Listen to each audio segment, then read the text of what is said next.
I needed a break from everything. My job, the noise of the city, the routine. I'd been waking up every morning feeling tired. Not physically, but in my head. I felt like I was stuck in a loop. Wake up, eat, work, eat again, sleep, repeat. So when a friend of mine told me about a cabin he used a few years ago up in the northern woods, far from the nearest town, I took the chance. It was small, old, and didn't have any of the usual distractions like internet or TV. Just a bed, a small kitchen, a bathroom, and a deck that looked out into a huge clearing surrounded by forest on all sides. That was all I needed. Silence. I drove up on a Friday morning, packed light, just enough food and clothes for a couple of days. I also brought a few books, a flashlight, a knife, and a battery-powered radio. The drive from the city took about 5 hours, most of it on a long, winding road that got narrower the deeper into the woods I went. There were no houses, no gas stations, not even signs. By the time I arrived, the sun was already low in the sky. The cabin sat near the middle of a clearing, about the size of a football field, surrounded by thick trees that looked untouched for decades. It had that old wooden smell, like dry rot and dust mixed together, but it wasn't falling apart. It looked sturdy, even though the front steps creaked loudly when I stepped on them. The inside was basic, with wooden floorboards, an old iron stove in the corner, and shelves lined with some canned food that had expired years ago. There was a big window facing the clearing and one smaller one in the back, partially blocked by overgrown shrubs. The door had 2 locks, both mechanical. I checked them and made sure they worked. That first night was quiet. I made a quick dinner, then read by lantern light until I was too tired to keep my eyes open. I slept surprisingly well. The next day, I spent the morning walking around the clearing. The air smelled clean. No cars, no distant traffic, no human noise at all. Just birds and the soft rustle of leaves. I didn't see any signs of animals either. No squirrels, no deer, nothing. That struck me as a little odd. Usually, in woods like these, you expect to see movement, hear rustling, maybe even see some tracks. But the clearing was clean, like something had pushed nature back. Around noon, I went a bit deeper into the woods. I didn't bring anything, just wandered, trying to clear my head. About 20 minutes in, I found something strange. It was a kind of path, but not the usual kind. It wasn't marked or cleared, just an area where the underbrush looked pushed aside, like something had been passing through repeatedly. The branches were bent slightly, and the ground was soft and slightly pressed down. No footprints, no tire marks, just a narrow line that went deeper into the forest. I stood there for a while, looking down it. It didn't seem man-made, but it didn't feel fully natural either. I followed it a short way, maybe 10 more minutes, and then I saw it. A small wooden structure, almost completely hidden by trees. It wasn't a cabin, not even a shed. It looked more like a handmade shelter. For walls, no windows, a roof made from old sheet metal, and logs stacked around the sides like insulation. There were plastic tarps nailed to parts of the wall, and one side had black trash bags duct taped over it. It gave me a really bad feeling. Not fear exactly, just this uncomfortable feeling that I shouldn't be looking at it. I turned around and walked back quickly. I didn't run, but my legs were tense, and I kept listening for sounds behind me. Nothing followed me, but I kept glancing over my shoulder until I saw the cabin again. That afternoon, I stayed on the porch. I kept thinking about what I saw. That structure wasn't on any map. I didn't think anyone lived out here, but the way that shelter was built, it wasn't old or falling apart. Someone was maintaining it. Someone had been in these woods, maybe recently. I told myself it was probably some hunter or hermit. Still, I checked the locks on the cabin again, then dragged the table in front of the door. That night, I had trouble sleeping. Every sound outside felt louder. I kept hearing little cracking sounds from the trees. Around midnight, I got up and looked through the front window. The clearing was lit up slightly by the moon. Nothing moved, but just as I was about to turn away, I noticed something at the edge of the clearing, near the tree line. A dark shape, not an animal. It looked like someone standing still halfway behind a tree. I froze. My heart started pounding. I stared at it, not blinking. It didn't move, didn't sway, didn't shift. Just stood there, After what felt like 5 minutes, I turned off the lantern and backed away from the window. I didn't sleep at all that night. I just lay in bed listening, holding the knife under my pillow, barely breathing. By morning, the shape was gone. I walked to the edge of the clearing, slowly. There were no footprints, no sign anyone had been there, but I knew what I saw. I didn't imagine it. I'd never felt that kind of dread before, like my body was trying to shut down to protect me from something. I decided to leave that afternoon. I packed my bag, locked up the cabin, and loaded everything into the car. But when I turned the key, the engine didn't start. I tried again. Nothing. It didn't even turn over. I checked the battery. Looked fine. The lights still came on. But the engine wouldn't start.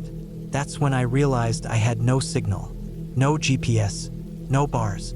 I tried walking up the road, thinking maybe I'd get a signal higher up or near a clearing, but I walked for almost a mile and nothing changed. Just trees and silence. It was like the forest swallowed everything. So I walked back. I thought about the shelter again. If someone was out here, maybe they had tools, maybe they could help. I didn't like the idea, but I was out of options. Around noon, I set off back into the woods, back down the hidden trail. I carried the knife with me this time and a flashlight, even though it was still daytime. When I got there, the shelter looked the same, but I noticed more details this time. There was a rusty wheelbarrow outside, a pile of bones, animal, maybe deer, stacked near the side. Some looked like they'd been cut clean, like with a saw. There were cans on a small wooden crate and what looked like a plastic water jug. I stood about 15 feet from the entrance. I called out a few times just in case. No answer.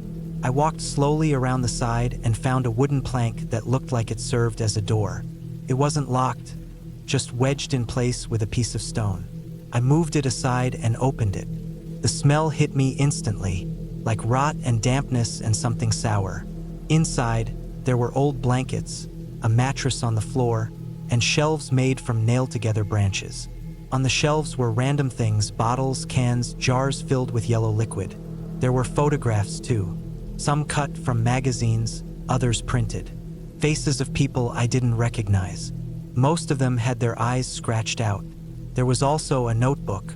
I picked it up and flipped through it. The writing was a mess. Scribbles, broken sentences, drawings of people with excess over their faces.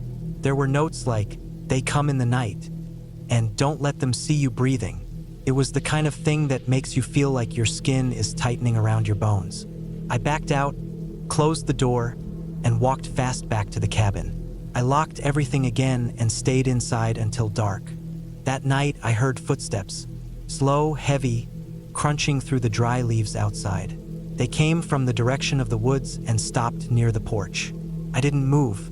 I turned off all the lights and held my breath. The footsteps stayed for a long time. Then I heard something scrape against the side of the cabin. A dragging sound, then silence. I didn't sleep. I waited until morning, then went outside. There were marks in the dirt, boot prints. Fresh. They went around the cabin, stopped near the back window, and then disappeared into the woods again. On the side of the cabin, where I heard the scraping, someone had carved something into the wood. Just a single word, "Leave." That was it for me. I took my backpack and started walking down the road, heading in the direction I came from. I didn't stop. I walked for hours, hoping a car would come by, but none did. Around late afternoon, I saw a forest ranger truck parked near a small service shack off the road. The ranger inside was surprised to see me and asked where I'd come from. I told him I'd been at a cabin and my car broke down. I didn't tell him about the shelter or the carvings. I just asked for help. He drove me to the nearest town, and I called a tow truck to go back for my car. When they brought it in, the mechanic said the fuel line had been sliced. Clean cut, like with a knife. That was 4 months ago. I haven't gone back. I don't think I ever will. Sometimes I still think about that notebook, the shelter, the carvings. Whoever was out there, they weren't living off the grid. They were hiding, watching, waiting, and for a weekend I was in their space. I think they let me go, or maybe they just didn't feel like doing anything worse. I check my locks every night now. I don't go hiking alone, and I still don't sleep through the night, because out there, Somewhere in the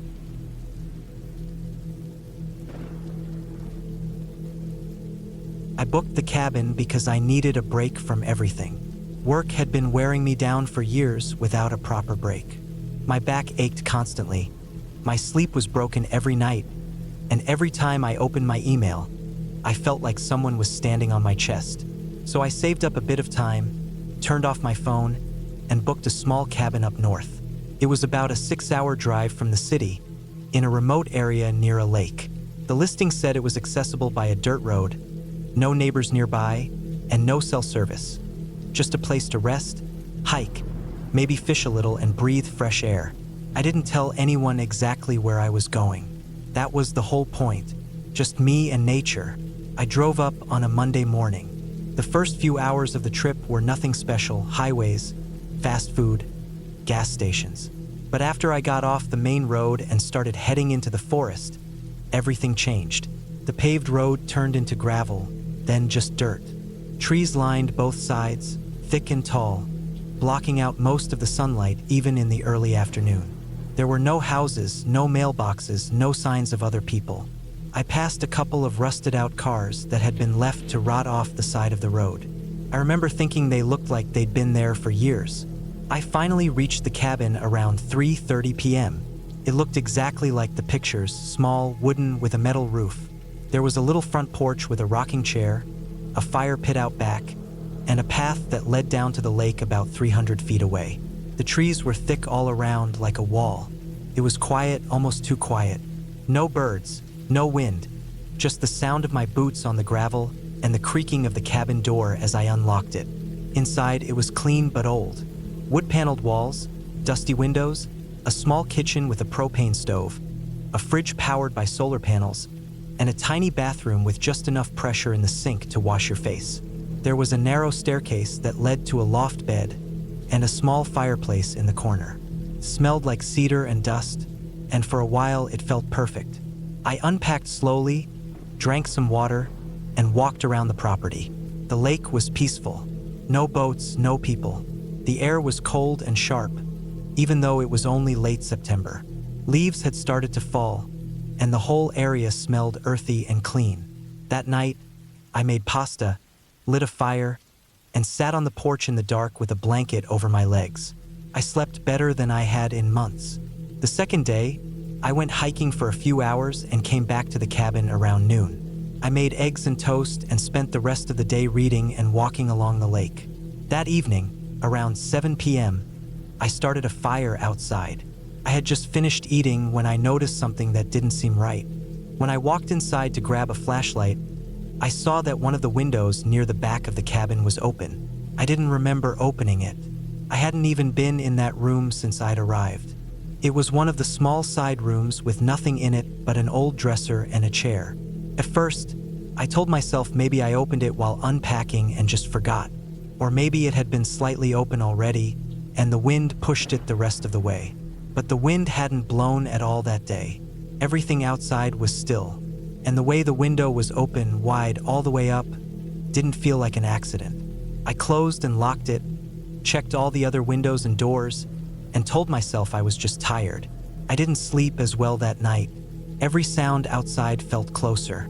I thought I heard footsteps at one point, but when I got up and looked out the window, there was nothing, just trees and the dark. The third day, I went for another hike, shorter this time, only about an hour. When I got back, something was definitely off. The front door was unlocked. I was sure I had locked it. I always did, even out there.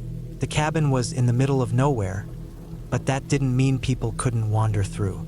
I double-checked the lock again after I got inside and stood in the middle of the living room, trying to listen. It was so quiet I could hear my own breathing. I walked through every room, even looked under the bed and in the bathroom. Nothing. No signs of anyone. I checked outside too, circling the cabin with a kitchen knife in my jacket pocket. I didn't find anything, but when I got back to the front porch, I noticed something small, really small, that made my stomach drop. A footprint in the soft dirt right near the steps. Not mine. It was too big. The tread pattern was different from my hiking boots. It was fresh too, sharp around the edges. That night, I didn't start a fire. I stayed inside. I locked all the doors and windows and kept the knife on the table beside me. I sat on the couch and stared at the front door for over 2 hours. Nothing happened.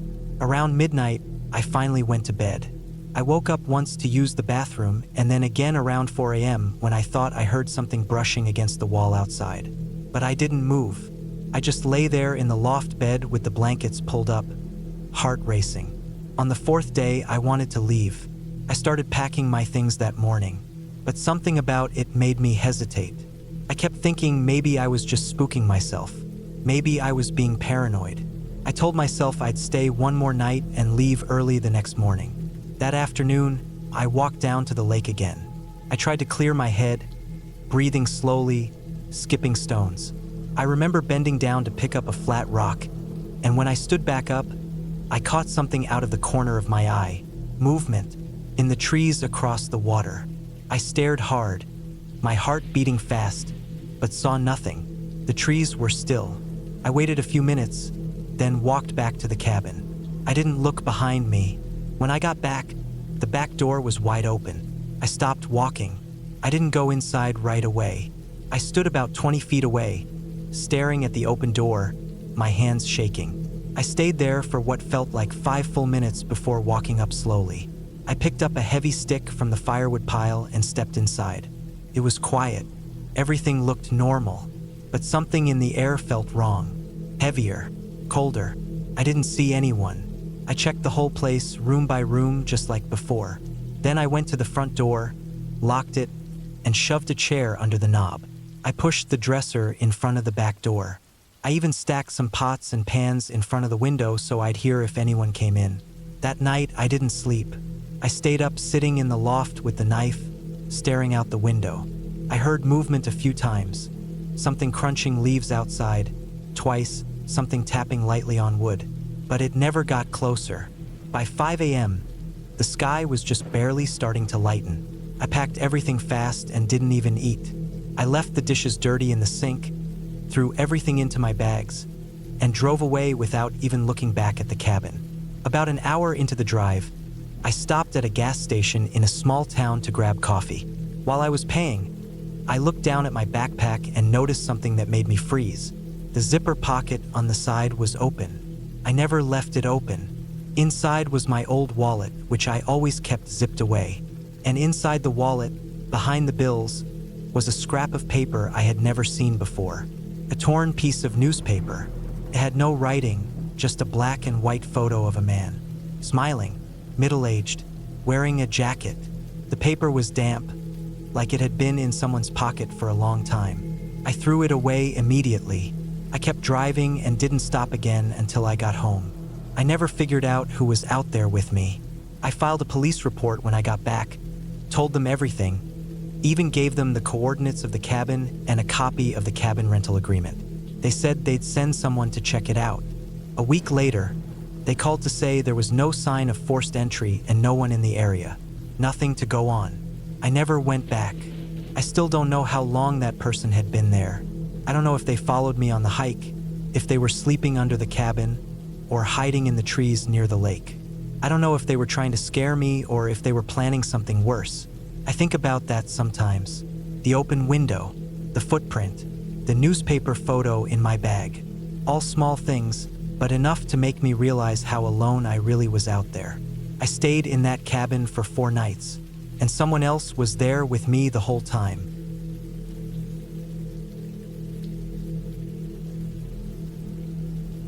I don't think I'll ever feel the same about being alone again. Not after what happened last fall. Before that, I thought I was one of those people who liked peace and quiet. I thought I enjoyed being far away from everything. No traffic, no neighbors, no phones ringing. Just the sound of the wind through the trees and the creaking of an old wooden cabin.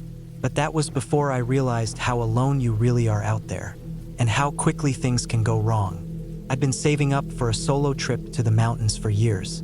I didn't want anything fancy. I just wanted a simple wooden cabin where I could write, hike, maybe hunt a little. Something real, something quiet. I found a listing online for a remote off-grid cabin in northern Idaho. It was about 4 hours from the nearest small town, and you had to take a dirt road that twisted up the side of a mountain for almost an hour just to get to it. The photos showed a basic place: wooden siding, metal roof, a small porch, and a big old iron wood stove inside. No electricity, no running water, but the price was cheap, and the guy who rented it out told me there was a nearby stream for water and plenty of dry firewood in the shed. Sounded perfect. I drove up in early October. The leaves had just started changing. Red and orange spread through the trees like fire. The road up to the cabin was rough, full of potholes and rocks, and I was glad I'd taken my old 4x4 truck. It shook so bad I thought something might fall off, but I finally made it up and parked beside the clearing. The cabin sat tucked against the edge of a thick patch of forest. No houses, no signs, just the woods and the sky. Felt like I'd found the last quiet place left on Earth. The air smelled like pine and cold dirt. There was no wind, but the branches above me moved gently, like something had brushed past them. The cabin was unlocked just like the guy had said. Inside was even smaller than the photos made it look. Just one room with a single bed against the back wall, a table, a couple chairs, a shelf with a few old pans and canned goods, and the wood stove sitting heavy in the corner. I checked the shed, full of chopped firewood just like he promised. I set up my gear, lit a fire, and sat back for the first real quiet I'd had in years. The first day was uneventful. I read, took a short hike, and cooked dinner over the fire. I heard coyotes that night far off and saw a few deer in the clearing the next morning. Everything felt normal, peaceful. But on the second night, something changed. I was sitting outside on the porch, bundled in a coat, sipping from a metal cup of instant coffee. It was cold, but not freezing. The trees rustled a little, and the moon was just barely visible through the branches. I heard something in the woods, a quick crack of a branch. I turned my head. I figured it was an animal, maybe a bear or a moose, but the sound didn't come again. I waited 5-10 minutes listening. Nothing. That night I had trouble sleeping. I don't know why. I kept waking up. I'd doze off, then wake suddenly. Felt like my body was trying to warn me of something. Around 3 a.m., I thought I heard a thud outside. I sat up in bed and waited. I didn't move. I just listened. But after a while, I didn't hear anything else. Just the fire cracking in the stove and the wind rubbing against the walls. The next morning, I found something strange. Just outside the cabin, near the edge of the clearing, there were footprints. They weren't mine. I hadn't been out that way since I arrived. These prints were wide and deep, like someone wearing heavy boots. I bent down and looked closely. There were maybe 4 or 5 steps before they disappeared into the forest. No path, just gone. It bothered me, but I tried to brush it off. Maybe a hunter passed through. Maybe I somehow made the prints and didn't remember. Still, I couldn't shake the feeling that someone had come close to the cabin while I was sleeping. I kept the hatchet beside my bed that night. By the 4th day, things got worse. I took a longer hike that morning, planning to reach a ridge I'd seen on my map. The trail was rough and unmarked, just a game path through thick undergrowth. I carried my compass, a knife, and a small day pack. It was a good 3 hours out, and by the time I made it to the ridge, my legs were aching. I sat on a rock and looked out across miles of dense green and yellow forest. Beautiful, empty. But when I turned to head back, I got that feeling again, like I was being watched. Not just a little, like someone was standing close, just behind the trees. I stopped and scanned the woods. Nothing moved. I even called out just in case. But there was only silence. The whole walk back, I had that same feeling. Eyes on me. I started to move faster. I tripped once on a root and went down hard, scraped my hand and twisted my ankle. Not bad enough to stop me, but enough to slow me down. By the time I got back to the cabin, it was late afternoon. The sky was darker than usual, like a storm was coming. I made a fire and heated up a can of chili. My ankle throbbed, and I knew I'd have to rest the next day. That night was the worst yet. I woke up to the sound of footsteps on the porch. Slow, heavy steps. I sat up in bed, heart pounding. The fire in the stove had gone out, and the room was nearly pitch black. I held my breath. The steps moved toward the door, then stopped. I didn't move. I didn't even blink. My hand reached for the hatchet beside the bed. I waited, listening to my own heartbeat. After maybe a full minute, I heard nothing. The steps didn't go away, they just stopped. I stayed like that for a long time. Finally, I got up and lit a small oil lamp. I opened the door slowly and looked out. No one, but the ground was wet from dew, and in the dirt just below the steps, I saw prints again. Fresh ones, heavy boots, same as before. I didn't sleep the rest of that night. I sat by the stove with the hatchet on my lap and a lantern beside me. The next morning, I walked the perimeter of the clearing. The woods were silent, no birds, no wind. I kept checking over my shoulder. Something wasn't right. I found more tracks behind the cabin, leading into the woods, and this time, there were two sets, two different people. I locked the door with a chain I'd brought and stacked firewood against the inside, just in case. I loaded the small hunting rifle I'd brought with me and kept it by the door. My ankle was worse, but I didn't care. I wasn't going anywhere that day. I just sat and listened. That evening, I heard someone walking behind the cabin again. This time, it was more than one person. I could hear the distinct rhythm of two sets of footsteps moving slowly along the back wall. Then nothing. No knock, no voice, just silence. The worst part was not knowing what they wanted. Were they watching me? Were they waiting for something? Or were they just trying to scare me? I didn't sleep again. I sat with the rifle and lamp until morning. The next day, I decided I had to leave. I packed everything fast. My ankle was stiff and swollen, but I could still walk on it. I loaded my gear into the truck and locked the cabin behind me, even though it didn't matter anymore. But when I got to the truck, the tires were slashed. All four, deep cuts along the sidewalls, done with a blade. There was no way I was driving out. I stood there for a long time, just looking at the truck. The forest around me felt too quiet, like it was holding its breath. I didn't know what to do. I had no cell signal, no way to call for help. The only option was to walk. I grabbed my pack, took the rifle, and started back down the mountain road on foot. It was nearly sunset, and I knew I wouldn't make it to town before dark. But I couldn't stay another night. I walked for hours. The road twisted and turned. My ankle burned with every step, but I kept going. Around midnight, I saw headlights in the distance. A single vehicle coming up the road. I moved to the edge and waved. The truck slowed. It was an old, beat-up pickup, dark green with no license plate on the front. The driver stopped a few feet from me and just sat there. The headlights blinded me, and I couldn't see who was inside. I felt sick. Something was wrong. I turned and started walking again. Fast. The truck didn't move. Then it slowly began to follow me, crawling behind at walking speed.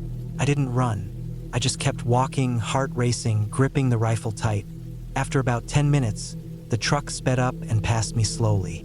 It didn't stop, just rolled past and disappeared around a bend. I didn't see it again.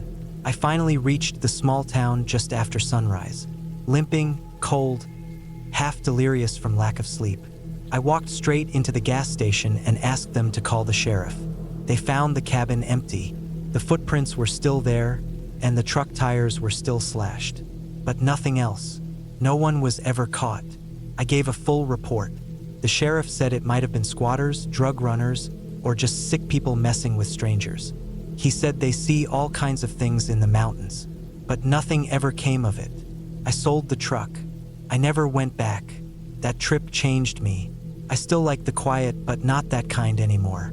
Not the kind where no one can hear you scream. Not the kind where people...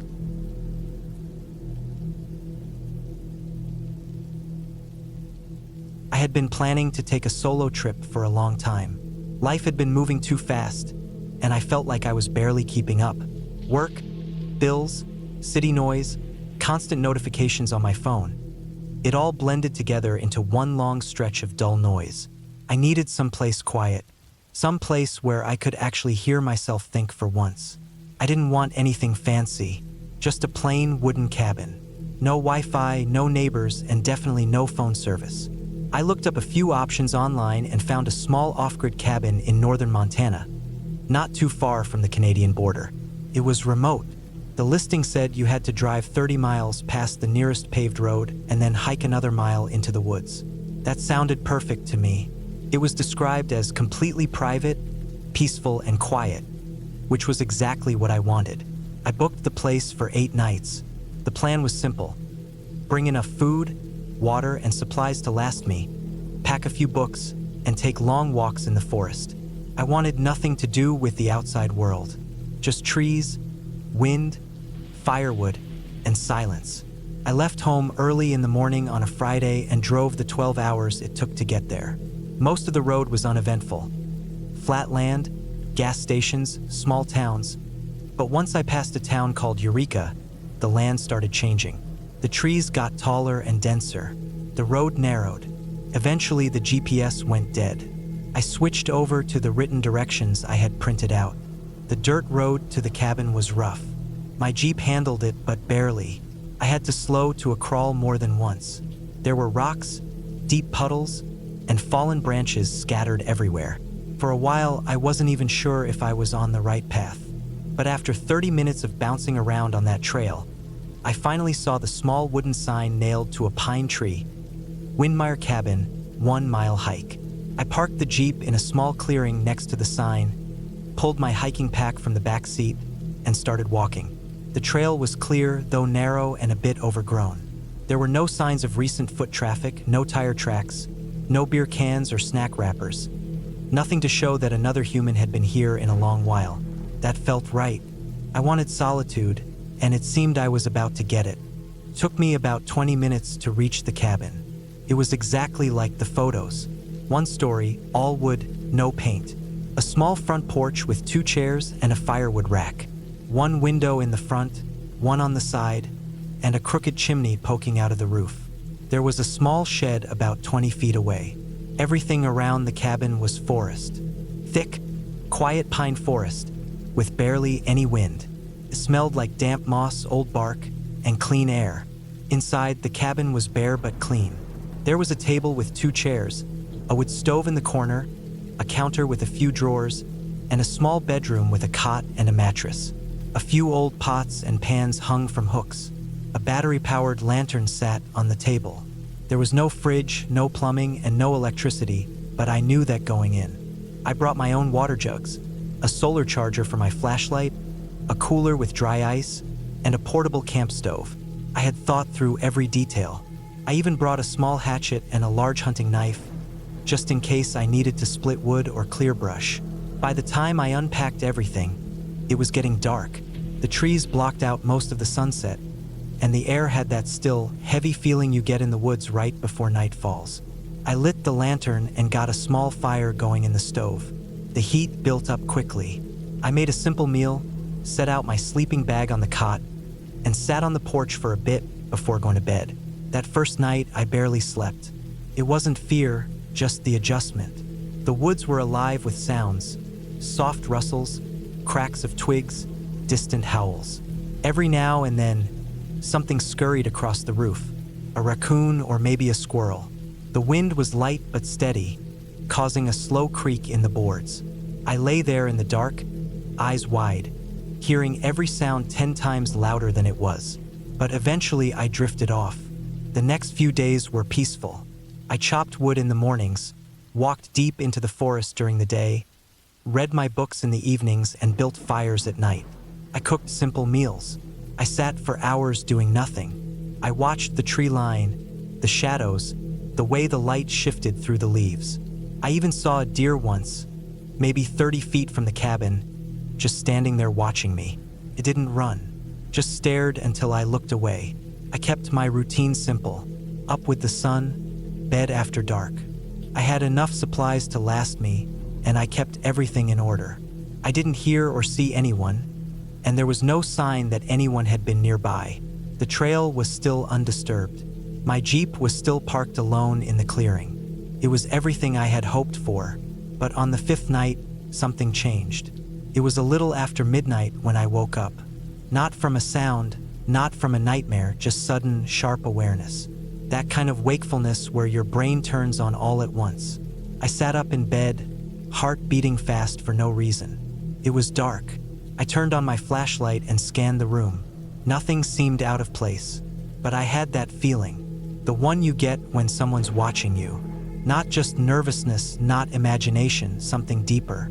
It made the hairs on my neck stand up. I got up slowly and walked to the front window. I angled the flashlight away so it wouldn't reflect on the glass. I looked out into the trees, trying to adjust my eyes to the dark. First, I saw nothing, just the thick line of black forest. But then I noticed it, something very faint, a darker shape, not moving, not an animal, not a tree.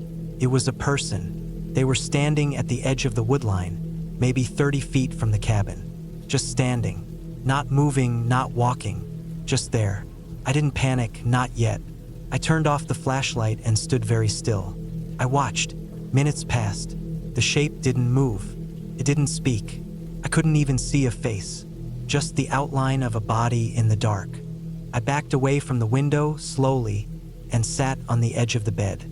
My mind started racing. Was it a hunter? A hiker? Why would someone be out here in the woods at night just standing there? I didn't sleep for the rest of the night. I kept the flashlight close and the hunting knife under the pillow. Every now and then I peeked out the window. The shape was gone by 3 a.m. In the morning, I went outside. I walked to the spot where I had seen the person. The ground was damp, covered in pine needles. At first, I didn't see anything, but then I found it. A single footprint, clear as day. Deep heel mark, toes pointing toward the cabin. It was a boot print larger than mine. That day I didn't hike. I stayed close to the cabin and kept my hatchet within reach. I tried to tell myself it was nothing. Maybe just a local, maybe someone lost. But I knew better. This place was miles from anything. You don't just wander out here by accident. That night, I locked the cabin door and set up a small alarm. A tin can with rocks tied to fishing line stretched across the steps outside. I placed a few more around the shed and along the edge of the porch. It was primitive, but better than nothing. I lay awake in the dark again, flashlight in one hand, knife in the other. Around 2 a.m., I heard it. The can on the side of the cabin rattled. Just one rattle, then silence. I got up slowly, heart pounding. I moved to the window and looked out again. This time there were two shapes, both standing in the woods closer than before. I didn't move. I just watched. I couldn't see their faces. They weren't talking. They were just there, watching. I didn't sleep again that night. In the morning, I went outside with the hatchet in one hand. I looked around the woods, checked the cans, checked the footprint from the night before. Now there were more prints, 4 or 5 different sizes, all boots, all fresh. I didn't see any faces, but I knew more than one person had been here. That afternoon, I decided to leave. I packed up my things quickly and walked the trail back to my Jeep. When I got there, I stopped cold. The tires were slashed. All 4, deep cuts, long and clean. Knife work. The air was gone, and the Jeep sat flat on the forest floor. My stomach dropped. I turned around fast, scanned the trees, listened. Nothing. I ran back to the cabin. I locked the door, dragged the table in front of it, and tried to think. I had no cell signal. The nearest town was 30 miles of rough road away, plus another mile of hiking. I couldn't walk it, not with strangers in the woods and no weapon strong enough to fight them off. I had food, water, and wood, but I didn't know how long I could stay. That night, I kept all lights off.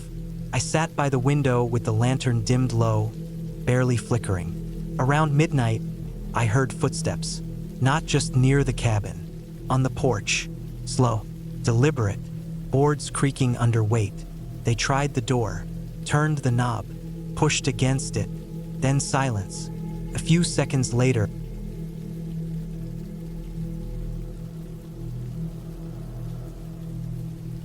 I hadn't planned on staying at a cabin. I never really liked isolated places. I preferred having people around. It made me feel safer, more grounded. But life gets in the way sometimes. The office had let most of us go. They said the company was downsizing. I was one of the few freelancers left on their list, but they didn't guarantee consistent work. I still had bills to pay. I still needed to keep myself useful. So when I got a call from an old manager offering me a small but important job, something that needed to be done quietly, away from distractions, I said yes. The task wasn't complicated. It was mostly editing and compiling some records for a safety report, and I could do it from anywhere as long as I had my laptop and internet for uploading. The client gave me 3 weeks. That was the catch.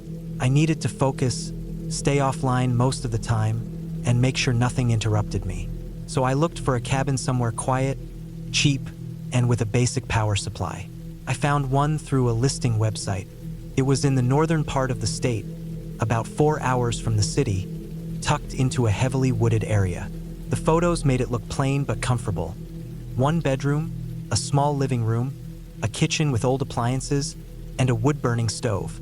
There was a generator outside for power and a rainwater tank for non-drinking use. I had to bring bottled water for drinking, but I didn't mind. It was affordable. That was what mattered. I booked it for 3 weeks and packed my car with supplies, laptop, food, water, clothes, a backup power bank, 2 extra flashlights, and a first aid kit. I had some experience with hiking, so I brought a knife and a hatchet too, just in case. I also carried a small bag of tools I'd kept over the years.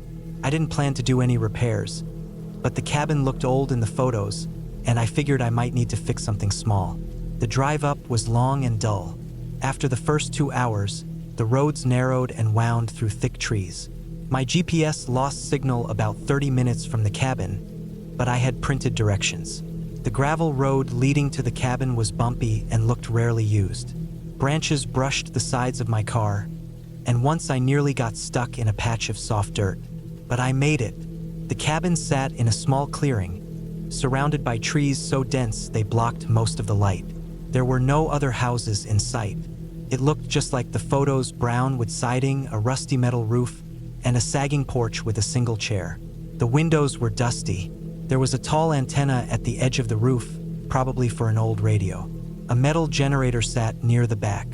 I parked in front and stepped out. Everything was silent, not even birds, just the wind moving through the branches. I unlocked the door with the code the owner had emailed me, creaked open, and I stepped inside. It smelled musty, like wood and old fabric.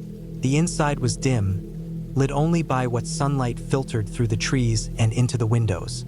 The floor creaked under my boots. There was a couch that looked like it came from the 80s, a small wooden table, and a shelf with a few dusty books. The kitchen had a gas stove, a fridge, and a counter with chipped tile. The bedroom had a single bed with a thin mattress, a metal frame chair, and a cabinet with no doors. There was no bathroom, just a composting toilet in a wooden shed out back. I walked around and opened the windows to let some air in. Then I checked the generator. It was half full.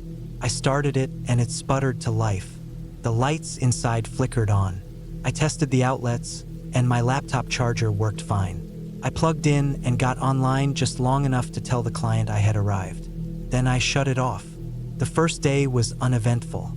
I unpacked, set up my laptop on the table, and cooked a simple meal. I checked the woodshed out back. It was stocked with dry firewood and some tools. I liked knowing I had enough wood for the stove if the generator failed. That night, I locked the door, pulled the curtains, and lay in bed listening to the trees move in the wind. It took me a while to fall asleep, not because I was scared, but because the silence was too deep. It wasn't the kind of quiet you get in a suburb. It was total.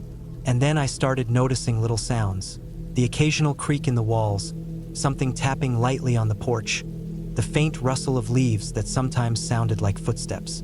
But I was used to city noise. That's what I told myself. My ears were playing tricks. The place was old. Everything makes noise. The second day, I worked all morning. I got into a rhythm. I even felt good about it. The quiet helped.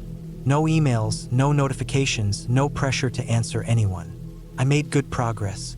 Around noon, I went outside and sat on the porch to eat. I looked at the trees and noticed that there was a faint trail leading deeper into the woods. It was narrow, barely visible under the leaves, but it looked like something had been dragged over it again and again. Probably animals, I thought. Maybe deer. I didn't plan to explore, but the next few days were all the same: work, eat, rest. Then more little things started happening. One morning, I found the porch chair tipped over. I didn't remember knocking it. The next night, the woodpile had a few pieces scattered around. I assumed maybe the wind knocked them, but they were too heavy for that. A couple of days later, I heard what sounded like soft steps on the porch around 2 a.m. I stayed still and listened. It lasted less than 10 seconds. Then silence. I told myself again it was an animal. A raccoon maybe, but something felt different. It wasn't panic yet, just an unease that started settling into my bones. By the end of the first week, I had stopped sleeping well. I started waking up with a dry mouth, feeling like I hadn't rested at all. I kept hearing soft sounds during the night, floor creaks that didn't match the wind, faint scratching at the back wall, like something brushing against it. Every time I looked out the window, there was nothing, not even footprints. The ground outside was mostly dry leaves and hard soil, so it didn't hold tracks well. One night, I forgot to bring in a small toolkit I'd used to adjust the screen door. In the morning, it was gone. I walked around the cabin looking for it and eventually found it behind the woodshed, placed neatly on top of a stump. I hadn't left it there. I was sure of it. It was out of sight from the porch. Why would I leave it there? That was the first time I started thinking maybe someone had been around. Maybe even watching me. Maybe I wasn't really alone out here. I went back inside and locked the door. I started keeping the hatchet next to my bed. I didn't want to leave yet. I needed the money from this job. But I also started making small changes. I stacked a few empty cans in front of the door so I could hear if anyone came in. I tied a thread across the porch entrance at ankle height. Not strong enough to stop anyone, just enough to break if stepped on. The next morning, it was broken. No wind would have done that. I hadn't heard anything during the night. That scared me more than if I had. On the 10th night, I woke up around 3:40 a.m. It wasn't a sound that woke me. It was the feeling something off. I sat up, listening. Nothing. Then, maybe a minute later, I heard its soft, deliberate footsteps. Not on the porch. Inside. Very slow. One step at a time. Just one, then silence. I didn't move. I barely breathed. I waited. A few seconds passed, then another soft step. My heart started hammering. I reached for the hatchet quietly and waited. No more steps came. I stayed like that for an hour. Nothing happened. Finally, as daylight started creeping in, I got up and walked through the cabin. No one was there. The door was locked. All the windows were shut. But I knew what I had heard. After that, I started checking everything every morning. I made small marks on the door frame to see if the lock was tampered with. I kept my phone charged even though it had no service. I kept my laptop closed and off unless I was working. A few days later, I found a strip of paper inside one of the kitchen drawers. It hadn't been there before. It was torn at the edges, old, and had a few words scribbled on it in pencil. "Don't stay longer." That was it. Nothing else. The handwriting looked shaky, uneven. I threw it in the trash and pretended it didn't scare me. But I knew I had to finish and leave as soon as I could. Each night got worse. I stopped hearing steps. Instead, it was tapping on the walls. Very slow, like a single knuckle knocking once every few minutes. Sometimes near the floor, sometimes higher up. It went on until around 4 a.m., then stopped. Always the same, like a routine. Then came the worst night. I was in bed, half asleep, when I felt it. The mattress shifted slightly, as if someone had pressed their weight near my feet. I froze. I didn't move. I could feel the weight there, just a little pressure. Then slowly it lifted.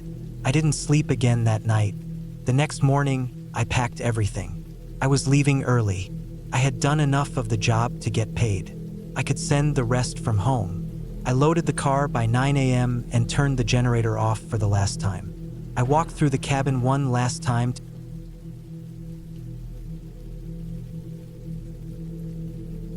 I decided to take a break from everything for a while. I had been working long hours at my job, and it was eating me up inside. Every day felt the same. I'd sit at a desk, stare at the same screen, hear the same sounds of fingers tapping on keyboards, phones ringing, and the quiet hum of air conditioners. I was tired of the city, of the traffic, of people. I needed space and silence. I wanted to feel like a person again. That's why I rented the cabin. It was a small one-bedroom cabin deep in the hills of northern Idaho.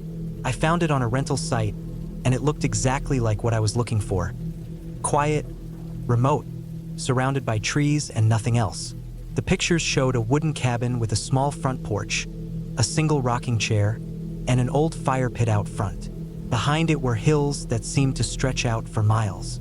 No roads nearby, no neighbors. The owner said there was no cell signal, but that didn't bother me. In fact, I liked the idea of being disconnected for a while. I drove up on a Friday. Took 6 hours to get there, most of it through winding forest roads that seemed to go on forever. I had filled the car with supplies: canned food, bottled water, some dry goods, a couple of flashlights, a sleeping bag even though the cabin had a bed, and a hand crank radio just in case. I also brought a hunting knife my dad had given me years ago. I wasn't planning on hunting anything, but I figured it was smart to have it. When I finally arrived, it was late afternoon. The sun was low, casting long shadows across the trees. The cabin looked older than the pictures, like it hadn't been used in a while, but it was still standing solid. There was no noise except for the wind moving through the pine trees. No cars, no voices, just nature. I stepped out and stretched. The air smelled clean, like earth, bark, and pine needles. It was cold, but not freezing, probably high 40s. I walked up to the door, unlocked it with the key the owner had mailed me, and went inside. It was simple. One room with a bed, a wood stove, a table with 2 chairs, a counter, and a small bathroom attached in the back. No electricity, just oil lamps and candles. The place had a rugged smell, wood, old fabric, maybe a bit of dust, but it felt peaceful.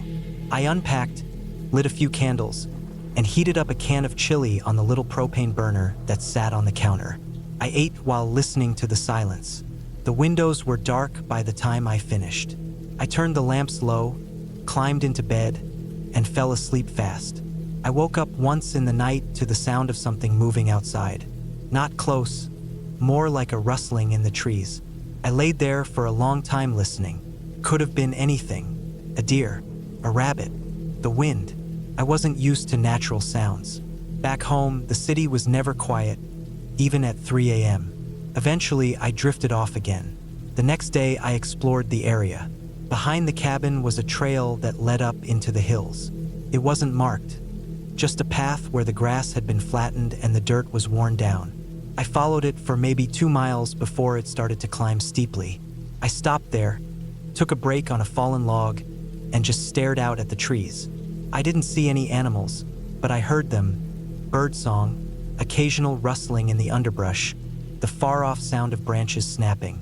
I figured there were deer around, maybe coyotes. That night, I built a small fire in the pit out front and sat beside it with a blanket wrapped around my shoulders. The sky was clear. I could see stars, so many more than I ever saw back in the city. I sat out there for over an hour just staring. At some point, I thought I saw a light flash deep in the woods, just for a second, but it could have been a reflection or my eyes playing tricks.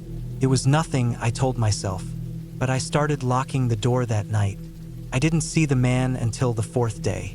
It was in the morning. I had just come back from a short walk down the path, maybe 30 minutes round trip. I had made some coffee with boiled water and was standing out on the porch sipping from the tin cup. The air was quiet, but then I saw him.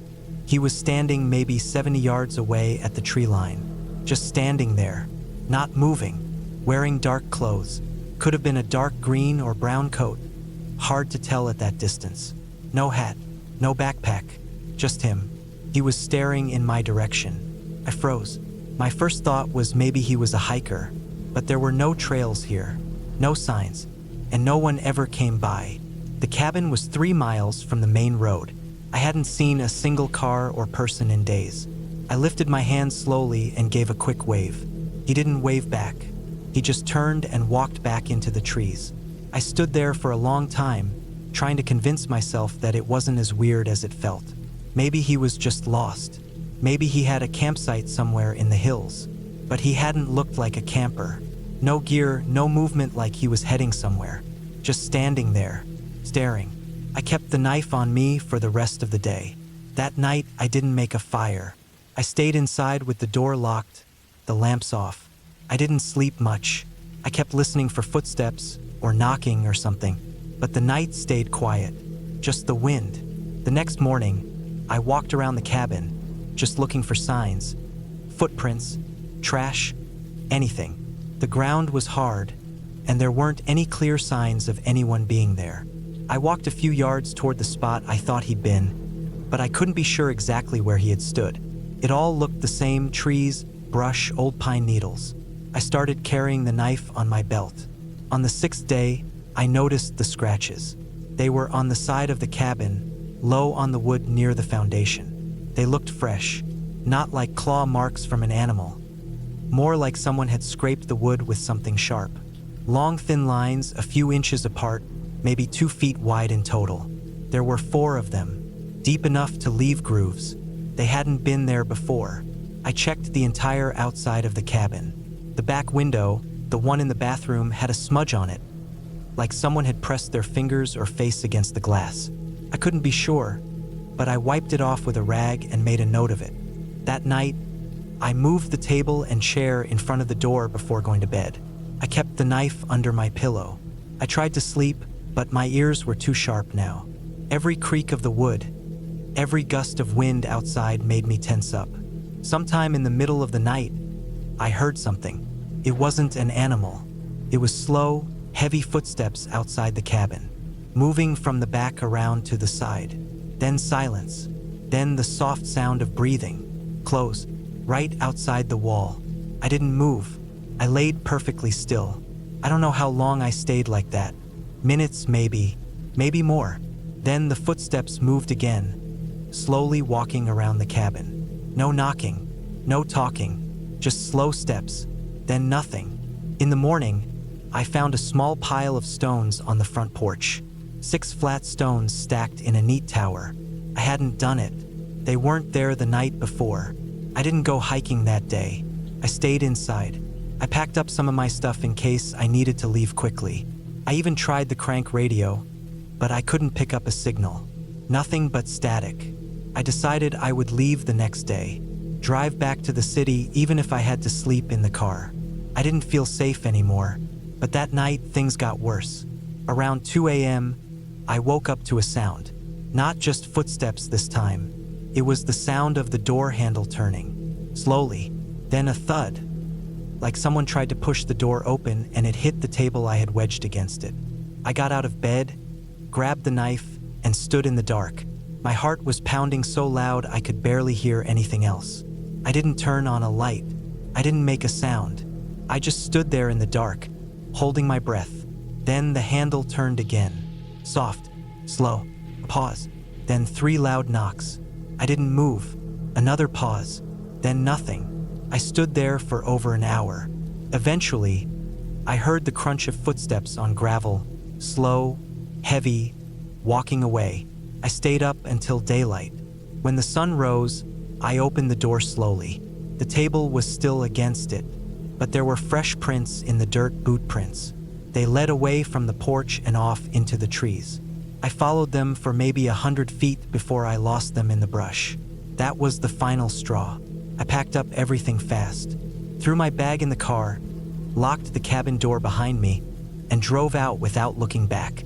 The forest road felt narrower than I remembered. I kept checking the rearview mirror. I didn't stop until I hit pavement again. Back home, I couldn't sleep for days. I kept seeing that man standing at the tree line.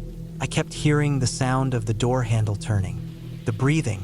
I called the cabin owner a week later to tell him what happened. He just said no one else had rented the place in months. Said he hadn't been up there himself since spring. I didn't press him. I just said thanks and hung up. Months passed. I tried to forget. But sometimes at night, I wake up and swear I hear footsteps outside. I tell myself,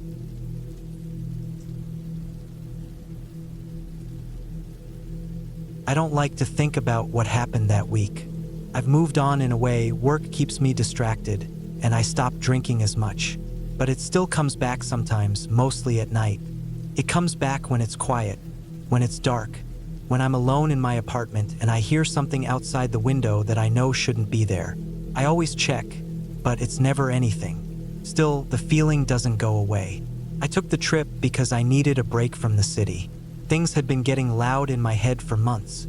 I wasn't sleeping right. My phone buzzed all the time with emails and messages I didn't want to answer. My job wasn't bad, but it was draining. I worked in front of 2 monitors for almost 9 hours a day, staring at numbers, replying to clients, writing the same things over and over. I didn't hate it, but I hated how it made me feel. Like I was just getting through the day and nothing more. A friend of mine told me about this place. He had gone with his girlfriend 2 years ago. It was a small cabin about a 3-hour drive north from where I lived. It was on a plot of land that was privately owned, but the owners rented out a few cabins through a website. The one I picked was deep in the woods, no other cabins near it, and it didn't have Wi-Fi or cell service. That was the point. No noise, no messages, just me, the trees, and the sound of my own thoughts. I packed light, just clothes, a flashlight, a knife, a few canned meals, a propane stove, a book I'd been meaning to finish, a few bottles of water, and a backup battery charger for emergencies. The cabin was said to have a working generator and a wood stove for heat, but I still brought an extra blanket and some batteries for safety. I left on a Sunday morning. The drive started off smooth. Just me, the road, and a podcast playing in the background. But the last hour of the drive was a narrow gravel road that curved through thick forest. I had to slow down a lot to avoid hitting bumps and branches. No one else was around. The further I drove, the more I felt like I was in a different world. No billboards, no buildings, not even any signs. Just trees, tall and thick on both sides. I got to the cabin around 4 p.m. It was small, maybe the size of a single-car garage, with dark brown wood siding and a green metal roof. It sat about 100 feet from a small stream, and the trees were so thick around it that barely any sunlight got through. There was a small front porch with 2 old chairs, a door with a latch and a bolt, and 2 small windows, one on each side of the cabin. I parked my car a few feet away and stepped out. The air smelled like pine and damp soil. It was completely quiet. No birds, no wind, nothing. Just silence. I stood there for a minute, listening, trying to decide if I liked it or not. Then I grabbed my bag and went inside. The inside was simple. 1 room, a small bed in the corner with thick blankets, a wood stove in the middle, a tiny kitchen area with a sink that only ran cold water from a tank outside. There was a small cabinet with a few dishes and pans, and next to the door was a rack of firewood. The generator switch was beside the bed. I flipped it on and a low hum started. A dim ceiling light came on. I didn't plan to use much electricity anyway. That first night was peaceful. I made myself some canned soup, ate it on the porch, and watched the trees. The sky went dark fast, and I noticed how different darkness felt out there. In the city, it's never truly dark. There are always streetlights or traffic or the glow from a window. But out there, once the sun went down, it was pitch black. I couldn't see 5 feet in front of me without a flashlight. I went inside early, locked the door, turned off the generator to save fuel, and crawled into bed. I thought I'd have trouble sleeping without any noise, but I passed out quickly. I don't even remember my dreams. The next morning, I made coffee on the stove and walked around the area a bit. I found a small path behind the cabin that led to a clearing. There was a tree stump and a rusted metal chair out there, half buried in weeds. I didn't think much of it. I figured someone else had stayed here a long time ago and left it behind. I spent most of the day reading. Later in the afternoon, I went for a short walk down a trail I found near the stream. It didn't look like an official trail, just a worn path through the trees, but I followed it for a while until it curved and started heading downhill. I didn't want to get lost, so I turned back before going too far. That night, something felt different. I couldn't explain it. I made my dinner and sat on the porch again, but I kept glancing at the woods. I felt like I was being watched. It was stupid, I knew that. I was alone, probably just my mind reacting to the silence. But even after I went inside and locked the door, the feeling stayed. I kept thinking I heard soft footsteps outside. I told myself it was just branches falling or maybe a deer, but it didn't feel like that. The third day is when things really started.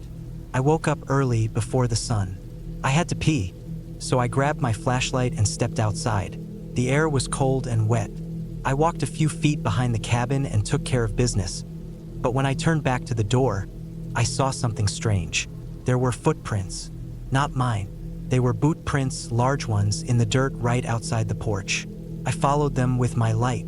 They went around the side of the cabin, looped behind it, and then disappeared into the trees. I stood there for a while, my heart racing. I hadn't heard anyone. No cars, no voices. Just these prints that hadn't been there the day before. I looked around, but nothing moved. No sound. I went back inside, locked the door again, and didn't go out for hours. Later that day, I forced myself to calm down. I told myself it might have been a hunter passing by, maybe someone who lived nearby, even though I hadn't seen any other cabins or houses. I opened a can of beans and ate in silence. I didn't go for a walk that day, but that night I couldn't sleep. Around 1 a.m., I was still in bed, staring at the ceiling, when I heard a sound outside. It wasn't an animal. It was steady, slow, crunching footsteps in the dirt and leaves. I turned off the light. I held my breath. The footsteps moved past the cabin, paused near the window, and then continued. I couldn't see anything out the window. I was frozen. I waited for what felt like an hour before I finally moved. In the morning, I found something worse than footprints. There was a dead rabbit on the porch. Its neck was broken. It was placed there, not like it had wandered and died, just laid out right in front of the door. Clean, no blood, no bite marks, just dead. I didn't eat that day. I stayed inside. I sat on the floor with my back against the wall, the knife in my hand, my ears open. Nothing happened for the rest of the day, but I knew someone had been out there. Someone knew I was alone. The fifth day, I decided to leave early. I packed my bag before sunrise and planned to get in my car and drive back before anything else happened. But when I opened the driver's side door, I found something stuffed inside. A small, folded piece of paper wedged between the seat and the console. It was blank. No writing, no message. Just a plain, folded sheet of white paper. I don't even know how it got there. The doors had been locked. I always locked them. I sat in the driver's seat, staring at that paper for a long time. I kept thinking I was overreacting, but something told me I wasn't. I started the engine and drove. I didn't even stop to throw out my trash or clean up. I left everything the way it was and didn't look back. I didn't even check the mirrors until I was 20 miles out. When I got back to the city, I felt strange. I wasn't scared anymore, but I didn't feel safe either. I kept checking the locks on my apartment door. I stopped leaving my windows open. I changed my number. I never went back to that cabin, and I never contacted the owners. I told a friend about it later, just the part about the footprints and the rabbit. He laughed and said it was probably some backwoods weirdo messing with tourists. Maybe, but it didn't feel like a prank. Felt like something worse, like whoever it was had done it before, like they were waiting for the next person who came alone. It's been almost a year now. I still think about that paper. Blank, no message, like I was supposed to understand something without it being written down. Sometimes I dream about the woods again. In the dream, I'm back at the cabin, and the generator doesn't work. And outside the window, someone is standing there watching, always just far enough that I can't see their face. I don't go camping anymore. I don't rent cabins. I stay close to people, and I never, ever ignore the feeling of being watched. Because out there in the woods, far from anyone, some people don't want to hurt you fast. They want to scare you first, slowly, quietly, then they wait.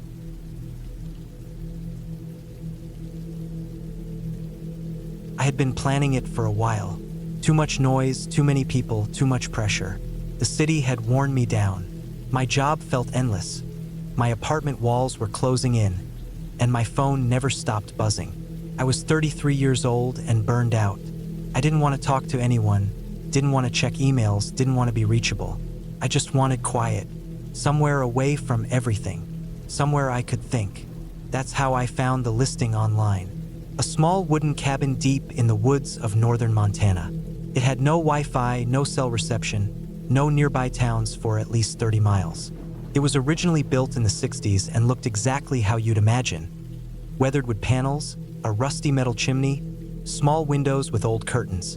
There was a river half a mile away, a small clearing out front, and trees in every direction. The pictures made it look peaceful, untouched, just what I needed. I booked it for 3 weeks. The host emailed me a long list of instructions: where to find the hidden key, how to use the old generator, which trails to avoid during heavy rain, stuff like that. He said not many people stayed there anymore. Too remote, too quiet. Perfect, I thought. I drove up there in early October. The air had that dry, cold bite to it, and yellow leaves drifted across the narrow dirt roads as I got closer. I left the main highway miles behind and kept following smaller and smaller roads. The last stretch wasn't even paved, just a rocky path through the trees with potholes and branches slapping against my car. I had to drive slow, and even then I thought I might pop a tire. When I finally pulled into the clearing, it felt like I had stepped out of time. The cabin was exactly like the pictures. Old, simple, quiet. I turned off the engine and just sat there for a few minutes, listening to the wind in the trees. No engines, no voices, no notifications, just stillness. I got out and walked around. The air was cold and dry. My boots crunched over leaves and gravel.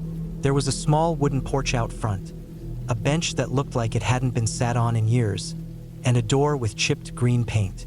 Just past the clearing, the trees grew thick and dark. You couldn't see more than 20 feet in. I found the key inside a little plastic container under a loose porch board. The door stuck a bit, but I shoved it open and stepped into the cold air of the cabin. It smelled like dry wood and old smoke. There was one big room with a small bed, a wood-burning stove, a sink, some shelves, and a little table with 2 chairs. In the back was a small door that led to a bathroom with a composting toilet. No shower, just a big metal pot to heat water over the stove. I dropped my bag, started the generator, and lit a few candles. The place had a few lights that worked off the generator, but I wanted to use as little fuel as possible. The guy said the tank would last about 2 weeks with careful use. I'd packed enough canned food, dry stuff, water jugs, and gear to last the whole stay. I had a hunting knife, a flare gun, a basic first aid kit, and a GPS tracker that could send out an SOS if I got really stuck. I thought I was prepared. The first 2 days were peaceful. I chopped some wood from the pile out back, kept the stove going, went on short walks, and sat out on the porch with a blanket and a cup of instant coffee. I read old books, listened to the wind, and tried to stop thinking about work or emails or anything with a screen. I went to bed early and woke up with the sun. It felt like my body was finally getting rest. But on the 3rd night, something felt off. It was around midnight. I had gone to bed with the fire low, wrapped in 2 layers of blankets. The wind had picked up outside, and I could hear branches moving, leaves skittering across the roof. I wasn't sleeping well. I kept waking up every hour. But at some point, I opened my eyes and felt completely awake. Not groggy, just alert. I didn't know why. It was dead silent inside, but the hairs on my arms were standing up. I stayed there in bed, listening. I didn't hear anything at first. Then I heard what sounded like a soft crunch, like a boot on leaves. Just one. Then nothing. I sat up. The cabin was pitch dark. I had a flashlight under the bed. I clicked it on and swept the room. Everything looked normal. The fire had gone down to glowing embers. The door was closed. The windows were shut. Still, I felt watched. I turned off the flashlight and stayed awake for over an hour, staring at the ceiling. The next morning, I checked around the cabin. I walked the clearing, checked the dirt for prints. I didn't see anything. I told myself it was an animal, maybe a deer, maybe a tree branch breaking, just nerves. But then the next night, the same thing happened. I was dead asleep and woke up suddenly, for no clear reason. This time I was sure I heard something moving around the side of the cabin. 2 slow steps, then silence. I grabbed the flashlight again and waited. I didn't want to open the door. I just stood there in the dark, listening. Then I heard the soft creak of the wooden porch step. Just one. Then nothing. I didn't sleep the rest of the night. In the morning, I went outside. This time I did see something. Not footprints exactly, but the leaf cover around the porch looked disturbed. Some were shifted. I bent down and looked close. There were no deep prints, no tread marks, but it looked like someone had brushed their foot there. I started feeling uneasy after that. I spent the whole day walking the tree line. I didn't want to go too far in, but I wanted to see if anyone was camping nearby. I didn't find any tents, no signs of fire or tracks, but I did find something else. About 200 feet into the woods behind the cabin, I found an old plastic tarp wedged under some branches. It looked like it had been there for a while, dirty, torn, with pieces of string attached to the corners. Near it was an old metal can with holes punched in the bottom, like someone had tried to use it to cook something over a fire. No fire ring, no signs of warmth, just a few blackened sticks. I didn't touch anything. I walked back to the cabin slowly, trying not to step on any dry twigs. That night, I didn't sleep at all. I kept the fire going and sat by the window with the flashlight off. Around 2 a.m., I saw movement. Just a shadow, just past the edge of the clearing. Someone was standing out there. Couldn't see a face. No details. Just a shape, barely visible between two trees. I froze. I didn't move. The shadow stood there for at least 2 minutes. Then it slowly backed away into the woods. I didn't go outside. I waited until morning, then walked out with my knife in one hand and the flare gun in the other. I went to the tree line and looked around. Nothing, just more trees. I didn't find prints. I didn't find trash, but something had been there, watching. I thought about leaving, but the car was parked out front in the open. If someone was hiding in the woods, I didn't want to load up the car and drive with my back turned. What if they waited until I started the engine? Instead, I stayed one more night. This time I didn't sleep at all. I put out the lights, didn't make a fire, and kept the flare gun ready. Around 3 a.m., I heard something at the back of the cabin. A thump, then a dragging sound, like something sliding across the wall. I stayed still, heart pounding. The dragging sound moved from the back corner toward the window. Then it stopped. I couldn't take it anymore. As soon as the sun came up, I packed everything I could into the car in under 10 minutes. I left food, gear, half my clothes. I just threw the essentials in and started the engine. I didn't check the back seat. I didn't care. I drove straight out of there, scraping the bottom of the car on rocks and barely slowing for turns. I kept looking in the rearview mirror. When I got back to the nearest town, I found a gas station and sat in the car for 20 minutes before going inside. I tried to calm my breathing. I didn't know what to tell anyone. I didn't have proof. No pictures. No one had broken in. But I knew something was wrong. The next day, I emailed the guy who owned the cabin. I told him someone was out there, maybe squatting, maybe watching guests. He replied 2 days later. He said he'd check it out, but he didn't sound surprised. He just said thanks for the heads up and left it at that. I looked up news from that area. I found a report from 3 years ago. A missing person, last seen hiking in that region. No body found, no signs of foul play. I haven't been back to the woods since, and I never will, because someone lives out there, and they wait until it's dark.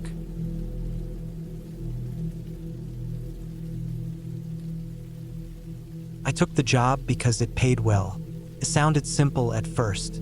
A tech company based out of Oregon needed someone to do some data entry, system checking, and camera monitoring for a small research site located out in a forest near the edge of Washington. The whole thing was set up to be remote. The idea was that a small cabin, well, more like a prefab structure, was placed out in the woods for one of their new satellite internet projects, and they needed someone physically on site to make sure the satellite feeds, solar panels, and network equipment kept working. Everything was automated, but someone had to be nearby in case the system froze up or power died. The only requirement was that I stay on site, alone, for a month and report back every day using a laptop they provided. No visitors, no real human contact other than daily check-ins through the terminal. The cabin had solar power, backup batteries, heat, a small bathroom, a bed, food supplies, and just enough furniture to keep things comfortable. I was told there was no cellular coverage, but they had installed a high-speed satellite connection for work and emergencies. I'm not the type who gets lonely easily.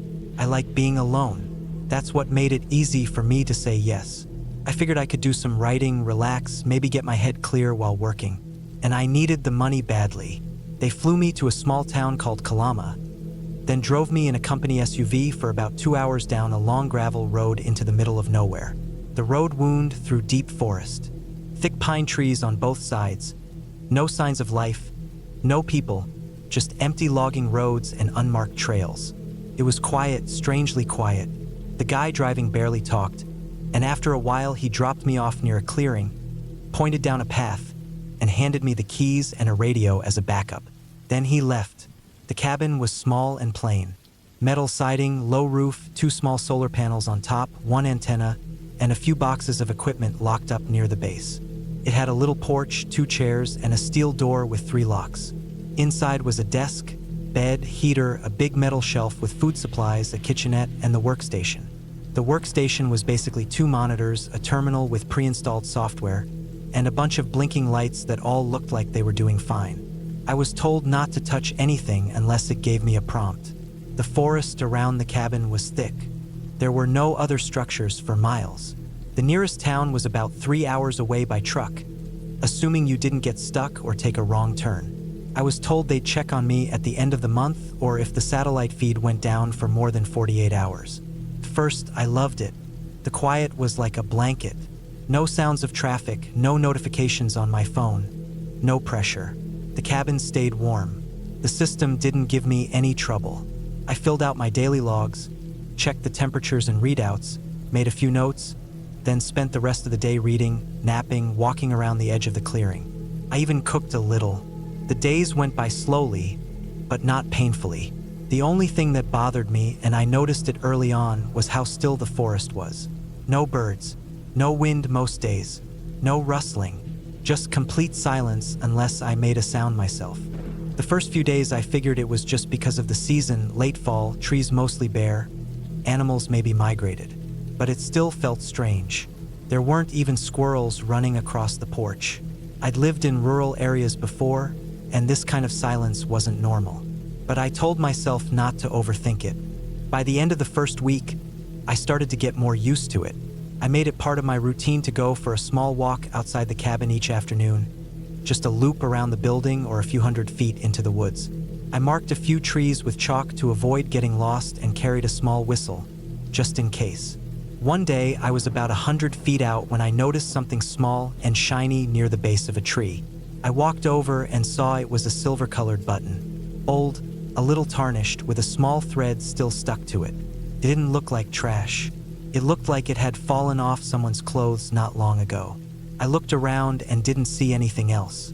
No boot prints, no garbage, nothing. Just the button. I kept it out of curiosity and headed back. That night, I had a hard time sleeping. It wasn't because of noise. It was the opposite. It was too quiet. I couldn't hear anything. No hum from the heater, no sound from the trees. I lay there awake for hours, just listening to my own breathing. The next day, when I went to check the feed logs, I saw a brief outage around 2:17 a.m., only for 3 minutes. I didn't lose my connection, so it wasn't a big deal. But the system flagged it with a signal disruption message. I logged it like I was supposed to and went on with my day. A few nights later, I woke up suddenly around 3 a.m. I didn't know why. There was no noise. I sat up and looked around. The room was pitch black, except for the tiny LED on the modem blinking steadily. I got up, checked the door, checked the system panel. Everything seemed fine. But when I looked out the window, I saw something strange. There were faint marks in the dirt near the edge of the clearing. At first, I thought it was an animal trail, but the pattern looked too straight, like footsteps. I couldn't tell how many or which direction they came from. It was hard to see. I didn't go outside that night.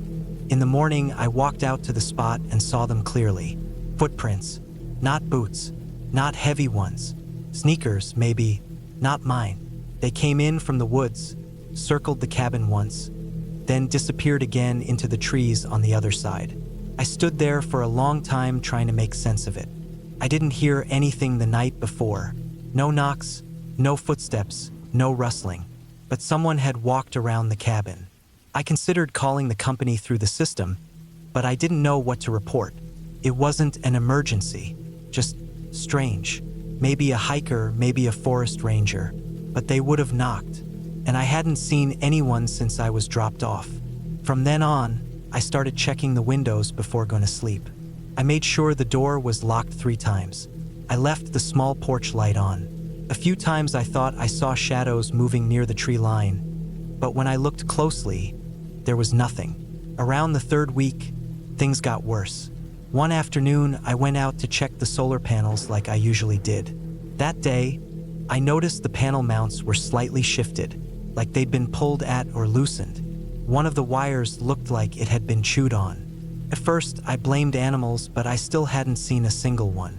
No deer, no birds, no raccoons, nothing. I fixed the wire, brushed the panel clean, and made a note of it. That night, around 1 a.m., the modem light went off, just completely black. No blinking.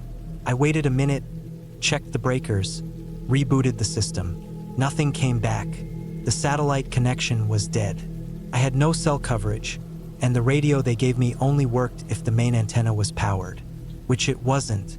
I sat there in the dark for a long time, unsure what to do. I thought maybe the power had gone out, but the light still worked, just not the satellite. Then, about half an hour later, the system came back on by itself. No explanation, no warning.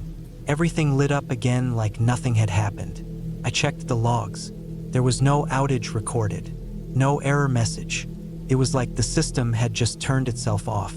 When I went outside the next morning, I found something that made my stomach sink. On the side of the cabin, near the window where I slept, someone had pressed a handprint into the dust on the siding. Not an accident. Clear hand. 5 fingers, full palm, pressed hard enough to leave a clean mark in the dirt. Too high up to be a kid. Too clean to be old. It wasn't there the day before. I didn't go for a walk that day. I stayed inside, locked the door, and kept the small hatchet I used for firewood close to the bed. I stayed up all night listening, watching, but nothing happened. 2 days later, I found the marks again, this time on the other side of the cabin. Another handprint, same height, same size. This time it was smeared a little like the hand had moved while pressed to the wall. I didn't sleep at all that night. I kept the lights off and sat in the corner with the hatchet and flashlight, watching the door. I heard faint movement outside around 4 a.m. Something soft, like footsteps on dry leaves. I didn't breathe. I didn't move. The steps stopped near the front door. Then nothing. In the morning, I checked the porch. No footprints, no signs, but the doorknob was slightly turned to the right. I was sure I'd left it straight. At this point, I didn't care about the job. I just wanted out. But the company wasn't scheduled to come for another week, and the signal was too unstable to send a clear message. I tried to write an emergency report, but the system wouldn't upload it. The satellite was dead again. I decided to leave a note. I wrote everything down, locked the laptop, and buried the note under a floor panel in the cabin where they kept spare batteries, just in case. I packed a bag, filled my water, and left that afternoon on foot. I followed the road, heading in the direction the driver had come from. I didn't have a map, but I remembered the turns. I walked fast, almost running. About 3 hours in, I saw tire tracks.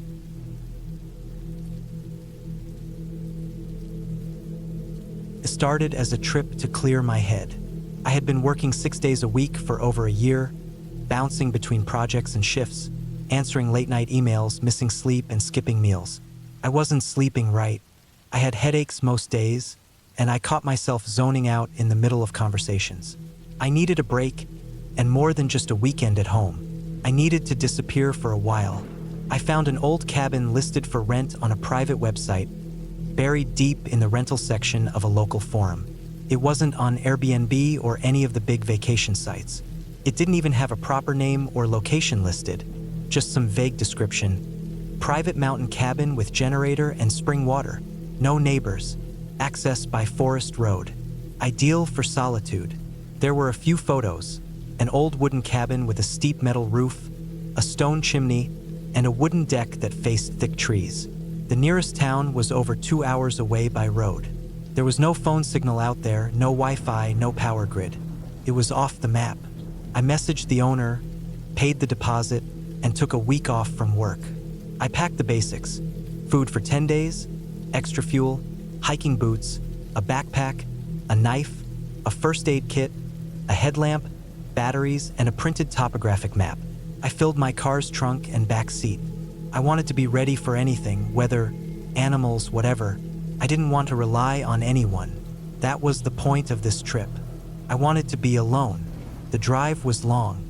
After a few hours on the highway, I turned onto a smaller county road, and after that, a single-lane gravel road that climbed steep into the hills. It had no name and no signs.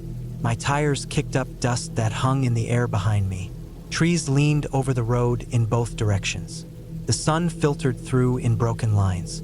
I passed an old rusted gate with a chain wrapped around it, but the chain was unlocked and the gate stood halfway open, so I kept driving. There were no other cabins, no parked cars, no sign of anyone living nearby. I didn't see a mailbox or power line for miles. The road narrowed until the branches scratched both sides of my car, and then finally opened into a small clearing, maybe 30 yards wide, with the cabin sitting in the center. It looked older than the pictures, with logs that had turned gray and a deck that sagged slightly in the corner. A tin chimney poked from the roof. The windows were dusty. There was a single propane tank out back, strapped to a slab of concrete, and a blue barrel that caught rainwater under the corner of the roof.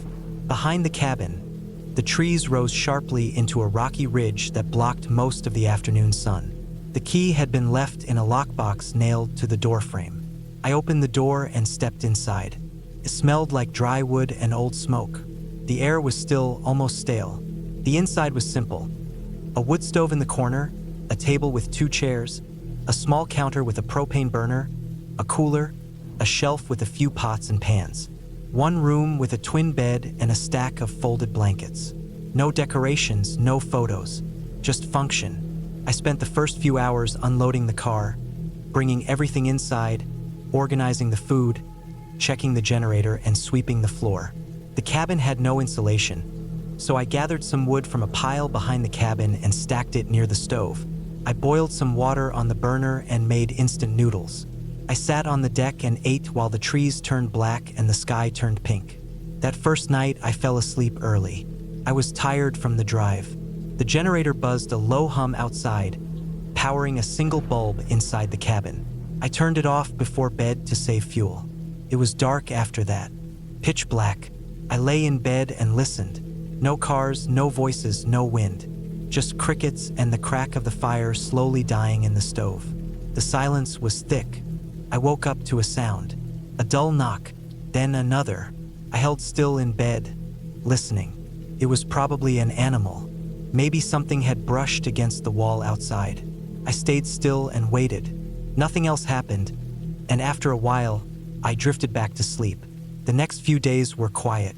I spent most of the time hiking the trails around the cabin. There was no marked path, but animal tracks and deer trails cut through the trees.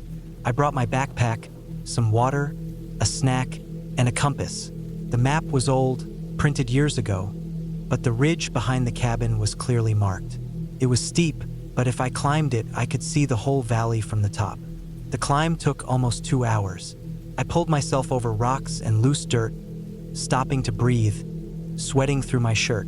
At the top, I sat on a boulder and looked out. The view was huge. Forests rolling out in all directions, low mountains in the distance, and no buildings or roads. No towers or power lines. I was completely alone out there. That's when I saw it. Across the ridge, maybe half a mile away, a sliver of metal glinting in the sun. It was barely visible through the trees. I squinted and leaned forward. It looked like a piece of sheet metal, tilted at an angle, almost like a roof. I couldn't see any walls, just that silver triangle, half hidden behind branches. I made a note on the map. I planned to hike there the next day. The next morning, I packed extra water and set off early. I followed the ridge south, climbing over logs and rocks, ducking under branches. It was harder than I thought. No trail, no flat ground, just uneven forest. It took me most of the morning, and when I finally reached the spot, I didn't find a cabin or a roof or anything man-made. What I had seen was an old water tank, rusted, dented, and lying on its side. Its surface was peeling and bent. It had probably fallen down from somewhere higher up. But there were signs that someone had been there recently. The grass was flattened in a few spots, and there were boot prints in the dirt. Not hiking boots, but flat-soled boots, maybe like work boots. The prints weren't fresh, but they weren't old either, maybe a few days old. I didn't think much of it. Hunters or locals, maybe. Even though it was private land, it wasn't impossible for someone to hike through there. I circled the tank once and headed back to the cabin before dark. That night, I heard the sound again. A knock, then two more. I sat up in bed, holding still. It was definitely coming from outside, near the wall behind the stove. It was slow and dull, not like an animal scratching or running. Just a thud, then silence. I waited for a while, then got up and turned on the headlamp. I opened the door quietly and stepped out onto the deck. The night was silent. My breath hung in the air. The trees swayed gently but didn't make a sound. I walked around the side of the cabin, aiming the light at the ground and the wall. Nothing. No tracks, no animals, no branches near the wall. I stood there for a while, listening. I felt like someone was watching me, but I couldn't explain why. There was no sound, no movement. I waited another minute, then went back inside and locked the door. The next morning, I saw something strange. I was walking behind the cabin, near the generator, when I noticed prints in the dirt. They weren't mine. I had worn hiking boots the day before, and these were flat-soled prints. They circled around the back of the cabin, near the wall where I'd heard the noise. They led toward the edge of the trees and then disappeared into the grass. I checked the lock on the door. It was still latched. Nothing inside had been moved or touched, but someone had walked around the cabin during the night. While I was inside, I stayed close to the cabin that day. I kept the knife on my belt and brought the axe inside. I didn't hike. I didn't read. I just stayed on alert. I watched the trees. I kept checking the prints to see if they changed. By evening, nothing had happened.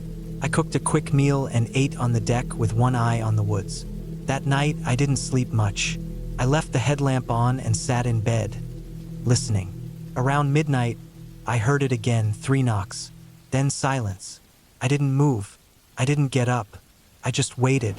After a while, the fire in the stove burned low, and the light dimmed. I sat there for hours, heart racing, not hearing anything else. In the morning, there were more prints. New ones. They circled the cabin again. This time, they stopped near the window above the bed. They were close, just inches from the wall. That was it for me. I decided to leave. I packed my gear quickly and loaded the car. I didn't bother with breakfast. I was ready to go by 8 a.m. I started the car and backed out of the clearing. I drove fast down the forest road. After 20 minutes, I came around a bend and saw something blocking the road. A tree. Not huge, but wide enough to stop a car. It had been cut, not fallen. I stopped the car and got out. The cut was clean, made by a saw. The trunk had been dragged into the road and placed sideways. I turned around and drove back to the cabin. That night was the worst. I kept the lights on. I didn't sleep. I sat in the chair with the axe across my lap. I thought about walking out in the morning, but the nearest paved road was over 20 miles away. I didn't know what direction to walk in. I had no signal.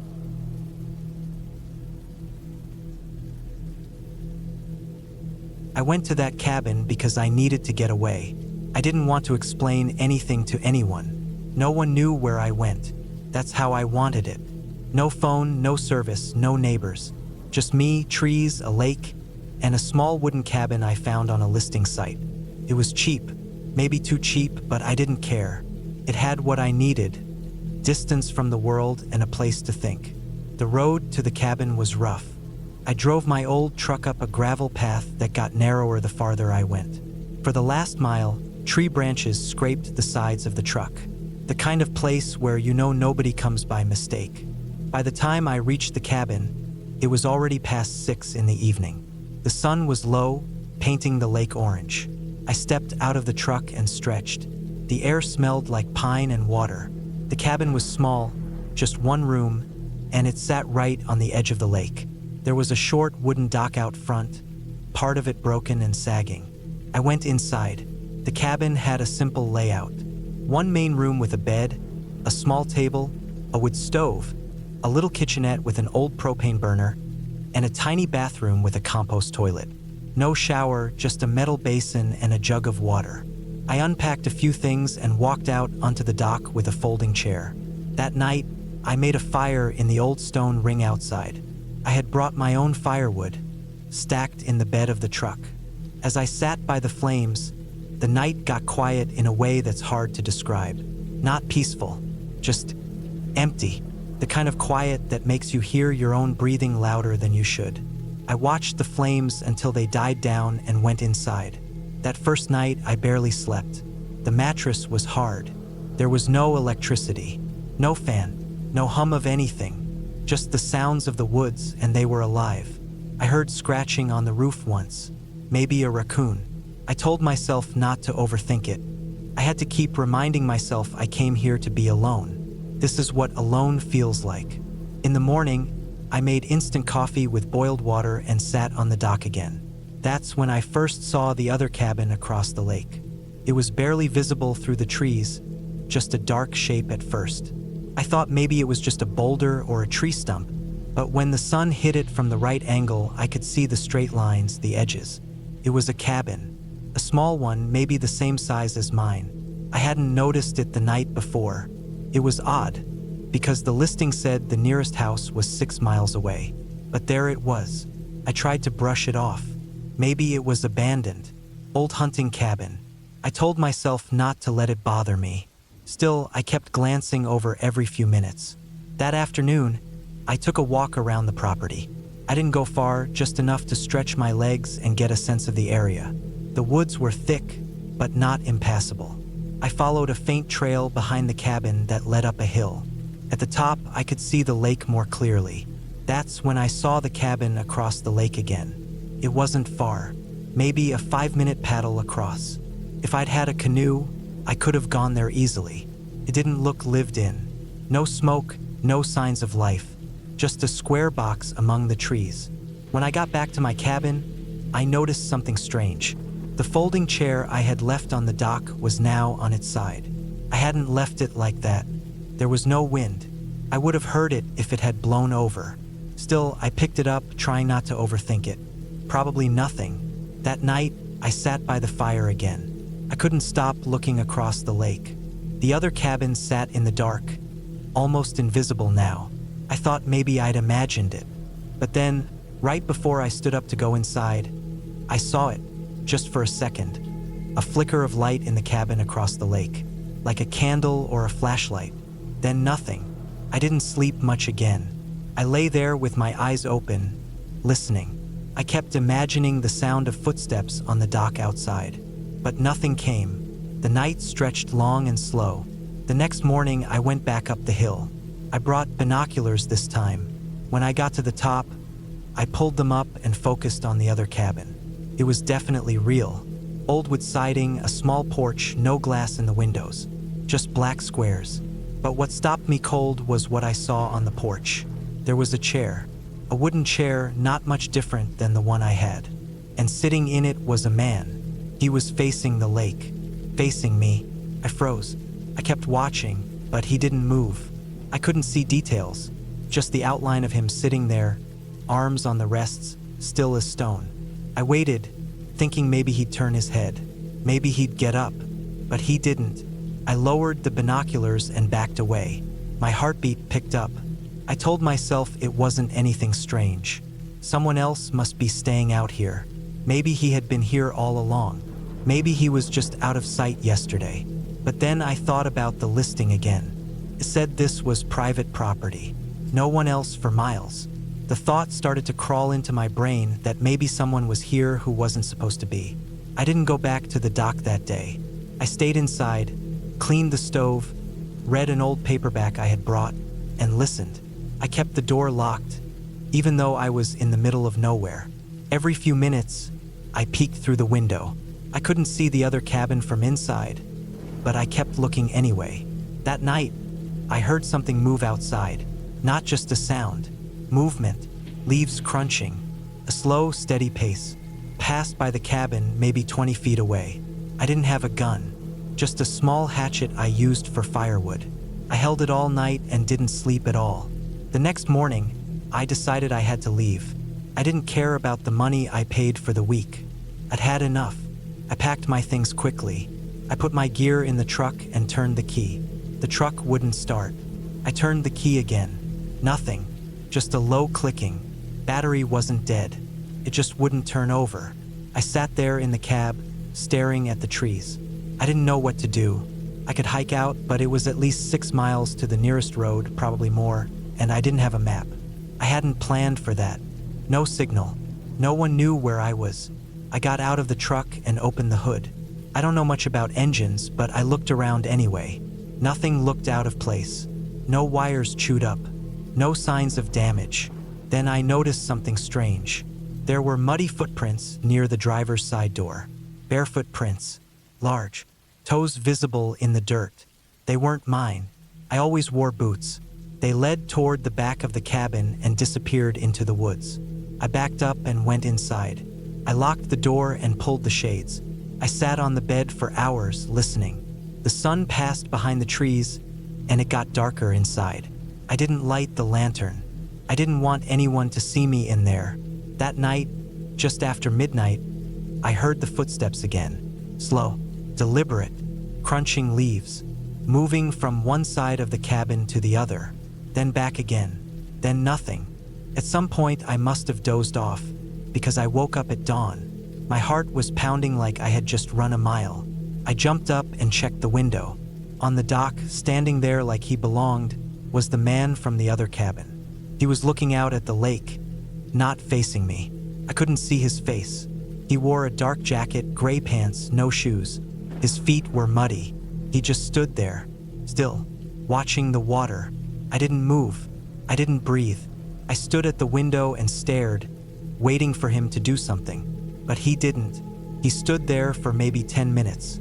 Then he walked down the dock and disappeared into the woods on the side of the cabin, heading the same direction the footprints had come from. I waited a full hour before I went outside. I didn't see him anywhere. I checked around the cabin, the fire pit, the dock. Nothing. I looked at the truck again, tried the key. Still nothing. I decided I was going to walk out. I packed a bag, took water, a flashlight, and my hatchet. I marked the direction with my compass and started walking. I stayed on the old gravel road, even though it was overgrown. I walked for almost 2 hours before I saw a car. It was an old forest ranger's truck, parked near a small building. The building was locked up, but there was a phone box. I used it to call the local sheriff's office. They came and picked me up. I told them my truck wouldn't start and that I needed a tow. I didn't mention the man. Not yet. They brought me into town. I spent the night in a cheap motel and called a mechanic in the morning. He towed my truck and said there was nothing wrong with it. Nothing. It started on the first try when he got there. He drove it back himself. I asked him if he saw anyone out there. He said no, just trees and water. I tried to forget about it. But a few days later, back home, I looked up the area around that lake. I found an old article from 2003. A man had gone missing up there, lived in a cabin across the lake. No one ever found his body. They found his boots on the dock. The article had one blurry picture. It was him, the man I saw, the man with no shoes watching the lake. They said, I never used to be the kind of person who got scared by being alone in the woods. I actually liked it. It gave me this peace I didn't get in the city. Too many people, too many sounds, too much going on all the time. But out in the woods, with nothing but trees around me and the wind brushing the leaves, it was quiet in a way that felt clean, like I could hear my own thoughts again. That's why I booked that cabin. I found it online, buried deep in one of those vacation rental sites. It wasn't even listed under a town. Just coordinates and a small write-up saying it had solar power, water from a well, and a backup generator. The pictures showed a small one-bedroom wooden cabin on a raised platform, kind of sitting on short stilts because the land around it was sloped and uneven. The back of the cabin had a wooden deck with a railing, and behind it was just dense woods as far as the eye could see. I didn't care much about amenities.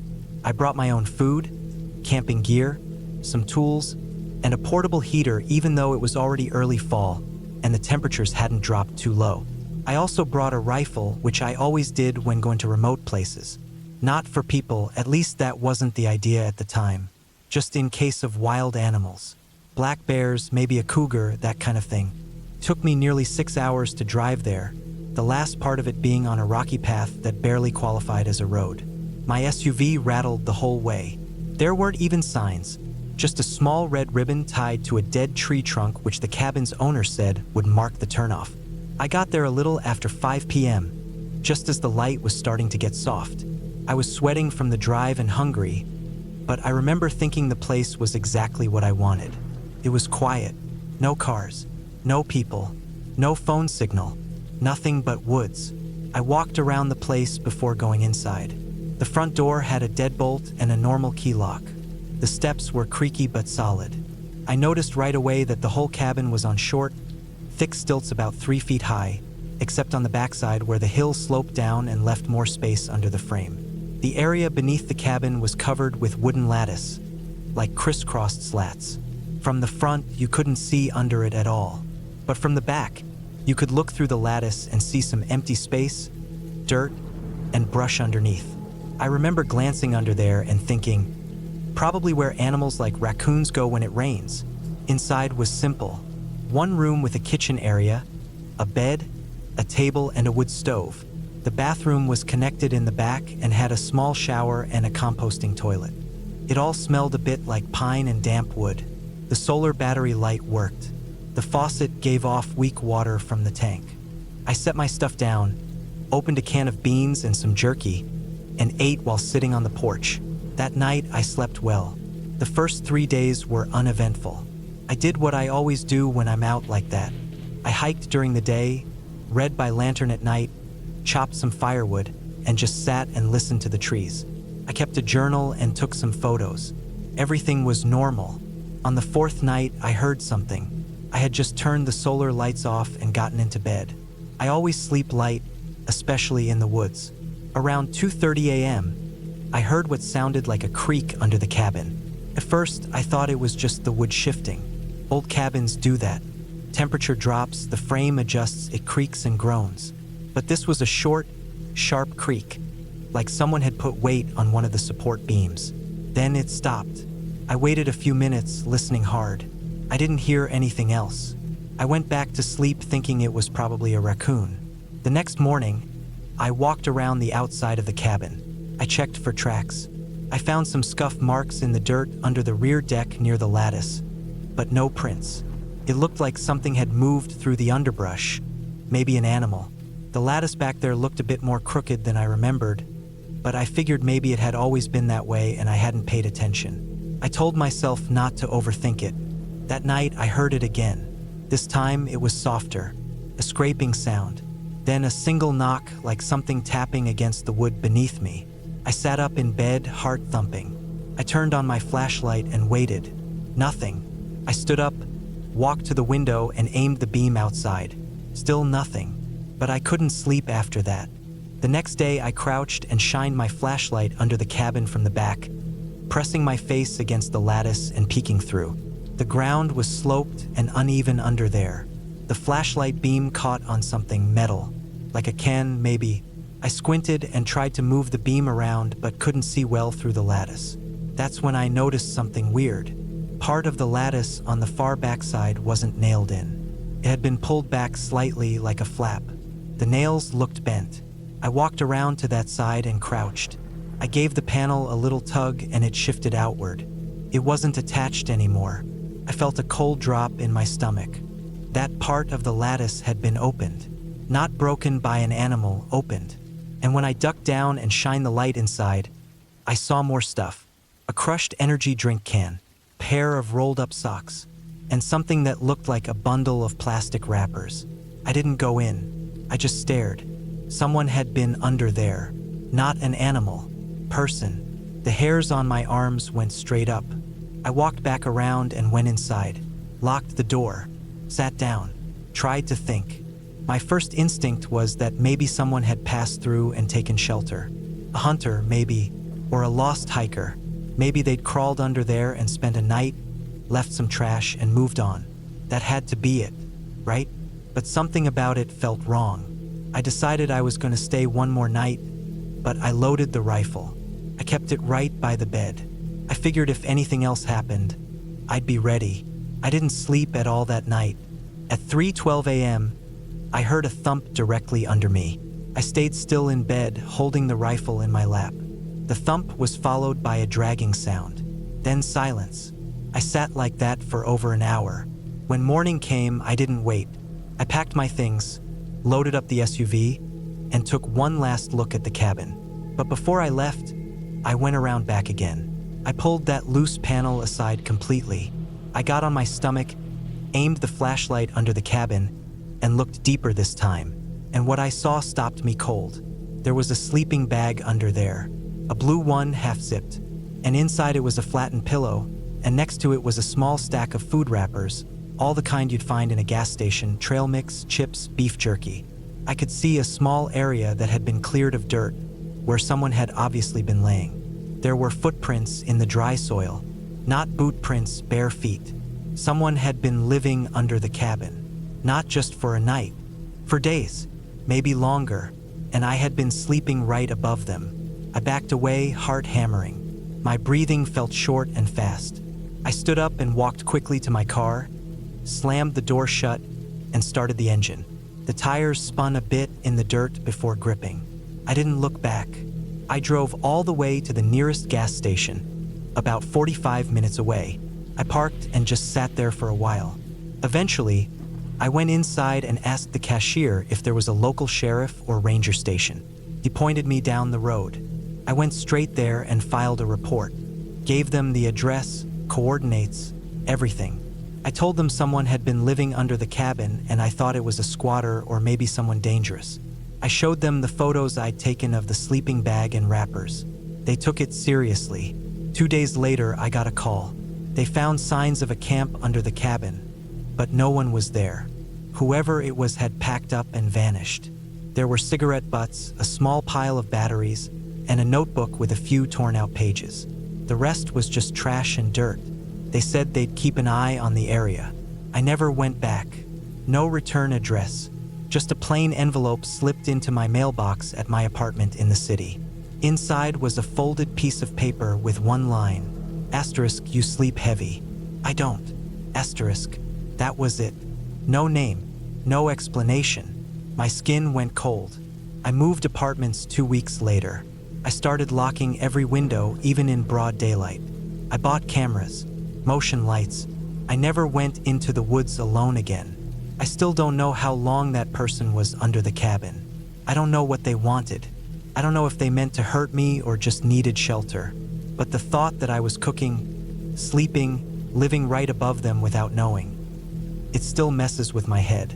And the worst part is that I'll never know if they're still watching, or if they ever left at all.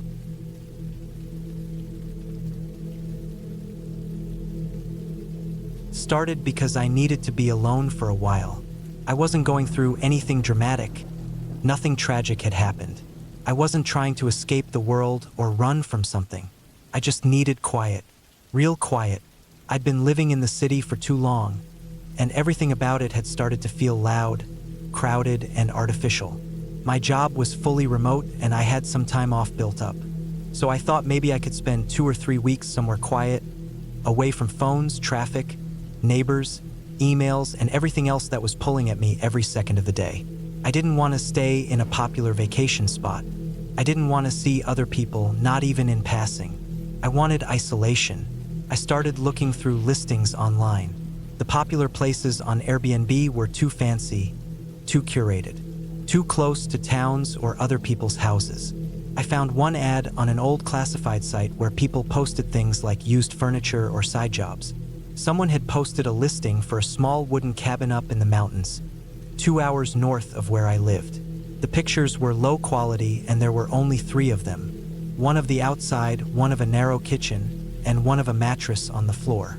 No decorations, no updates, no attempts to make it trendy. Just a plain, real cabin that looked like nobody had touched it in years. The price was cheap, The post said the cabin was off-grid, but had solar panels for minimal electricity, a water tank, a propane stove, and that it was perfect for someone who wants to disconnect. I contacted the guy who posted it. I won't bother with every little detail, but he gave me the location, told me there was a gravel road that led to it, and said I'd have total privacy. He didn't ask for much. He just wanted the payment sent online and promised to leave the door unlocked with the key on the inside table. I paid him and told him I'd stay for 12 days.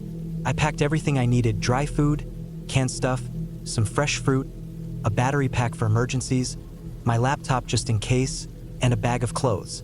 I also brought a hand axe and a hunting knife, just in case there were wild animals or anything I needed to cut through. I wasn't expecting danger, but being alone in a cabin that deep in the woods meant being ready for anything. The drive was uneventful.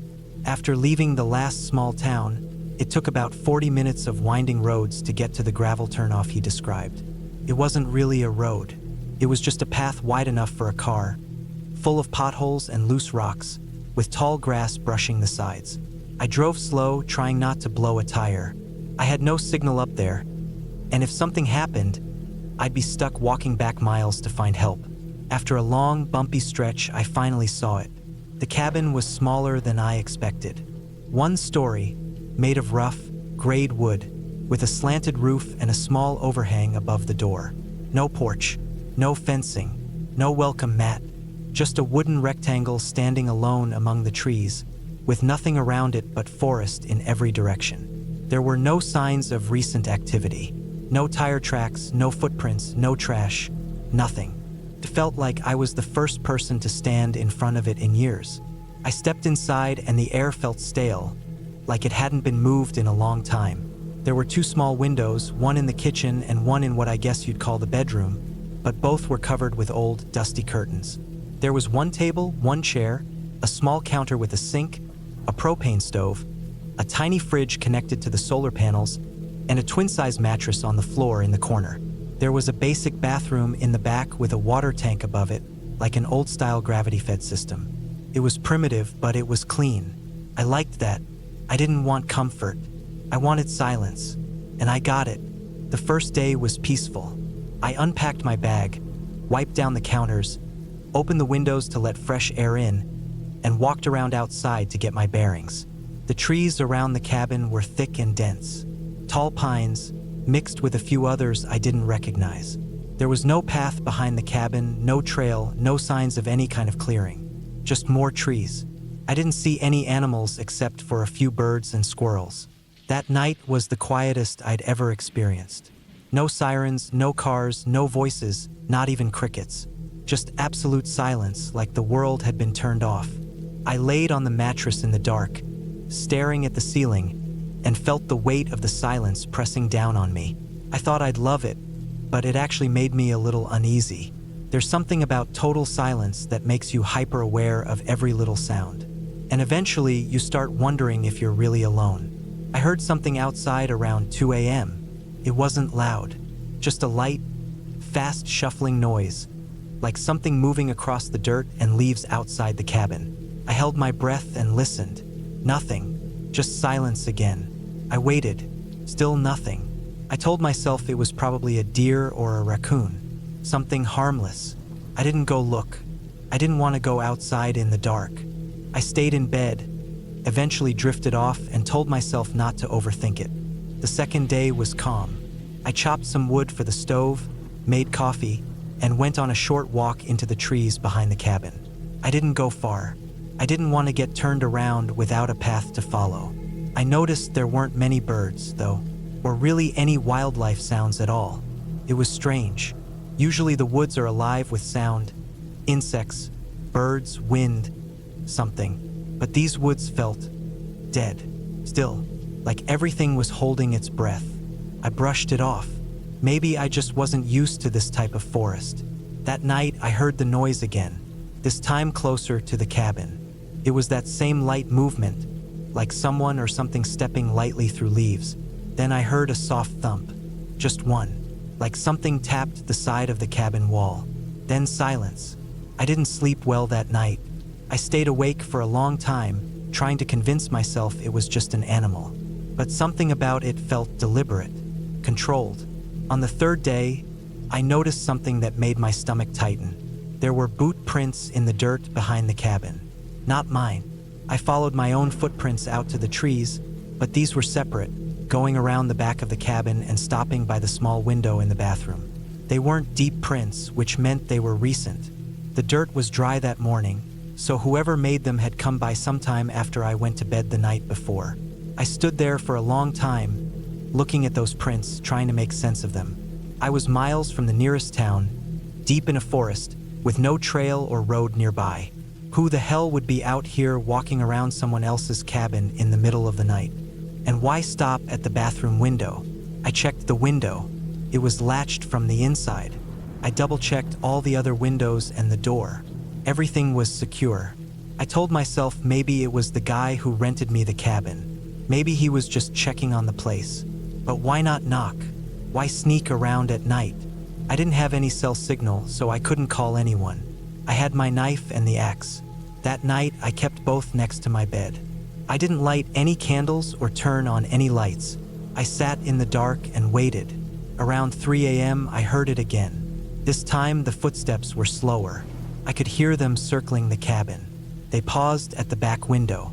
Then I heard a faint, dragging sound, like a hand or something soft moving along the wall. Then silence again. I didn't move. I didn't breathe. I stayed perfectly still in the dark, holding the knife tight in my hand. My heart was pounding so hard I thought whoever was outside would hear it. I didn't sleep at all. As soon as the sky started to lighten, I got dressed, went outside, and walked around the cabin. The boot prints were deeper this time, still not mine, still stopping at the same places. I followed them further this time into the trees. They led about 30 feet out, then just stopped. No return trail, no other prints, just ended, like whoever made them had vanished. The rest of that day, I sat on edge, checking the windows every hour, keeping the door locked even though I was inside. I didn't want to pack up and leave yet. I'd paid for the time, and a big part of me didn't want to believe I was in danger. I thought maybe it was just someone passing through, maybe a hunter, maybe even a homeless person who stumbled across the cabin. But deep down, I knew that wasn't right. That night was worse. Around midnight, I heard a metallic clink. Came from the kitchen. I thought I'd imagined it at first. Then I heard it again. I got up slowly, knife in hand, and peeked out the bedroom door. The kitchen was empty, but the small metal latch that held the back door shut was hanging loose. It hadn't been like that before. The door was still closed, but the latch was undone. I locked it again. Then I put a heavy metal pan against the door so it would make noise if it moved. I sat in the chair all night, watching that door, heart racing. I didn't sleep at all. The next morning, I made the decision to leave. I started packing.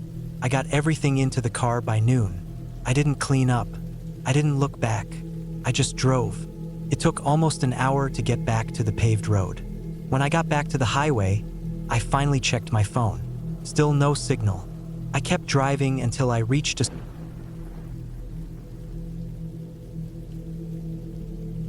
I wanted to get away for a while. Life had been too loud lately. Too many phone calls, emails, errands, messages, everything. I was burnt out.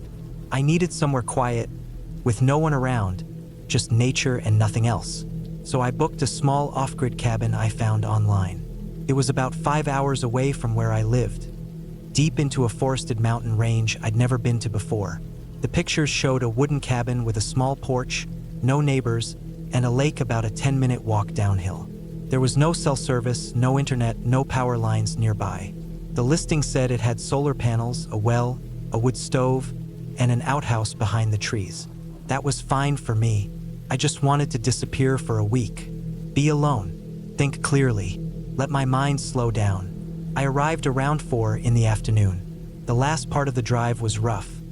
An hour of gravel roads and then a narrow, rocky trail I wasn't even sure my car could handle.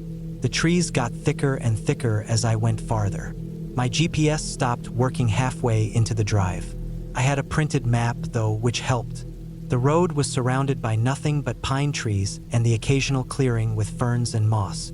It felt like no one had been out here in a long time. At one point, I passed an old wooden fence that was broken in places, and I wondered if it used to be a property line or something. There were no signs, no mailboxes, not even tire tracks. Just wilderness. When I got to the cabin, it looked exactly like the photos. It was small, made of faded wood, with a short set of steps leading to the porch. The windows were dusty but intact. There was a woodpile off to the side, stacked in a crooked but usable way. The front door stuck a little when I opened it. Inside, it smelled like old timber and dry air. There was a cot in the corner with thick blankets, a wooden table with a gas stove on top, and some open shelves with basic supplies: canned food, matches, a water filter, a solar-powered radio. The owner had left some firewood and kindling inside too, along with a handwritten note about how to reset the solar batteries if they died. I was impressed. It felt more like a real place than some tourist rental. It was rough and simple, but livable. After unloading my stuff, I made a small fire in the stove, opened one of the windows, and let the silence settle. That first night, I didn't do much. I sat on the steps of the porch and watched the sun go down through the trees. The woods turned dark slowly, but completely. I couldn't see more than a few feet into them after the light disappeared. No light pollution, no sounds from roads or houses. Just the occasional bird or twig snapping in the distance. It was peaceful, almost too peaceful. I went inside around 9 and read by flashlight for a bit before going to sleep. I woke up at some point during the night because I heard something walking outside. It wasn't loud, but it was close, like slow steps moving across dry leaves. I thought it might be a deer, maybe an elk, or even a bear, since I knew those lived up here. I didn't hear any growling or snorting, just footsteps. They circled the cabin once, then stopped. I stayed still in the cot and held my breath. The steps didn't come back. After a while, I must have fallen asleep again. The next morning, I walked around the cabin to check for tracks. I found a few marks in the dirt, but nothing clear. Could have been anything. A raccoon, a deer. Maybe the wind moved branches around. I didn't think too much about it. The woods were alive after all. That day, I walked down to the lake. It was bigger than I expected. The water was cold and still. There was no dock, no boats, just a lot of rocks and trees around it. I sat on a flat rock and watched the surface for a while. I kept thinking about the footsteps from the night before. Not because I was scared, at least not yet, but because they had stopped so suddenly. Like whoever or whatever it was knew when to leave. That stuck in my mind. On the third day, something started to feel off. I went for a walk along one of the trails that led past the lake and deeper into the forest. It wasn't a real trail, just a path where the grass was flatter and the underbrush was thinner. It looked like animals had used it. As I walked, I noticed a few things.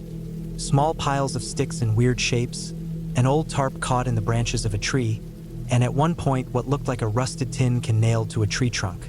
That last one bothered me. It didn't belong out here. Someone had to have put it there, but it looked old, maybe years old.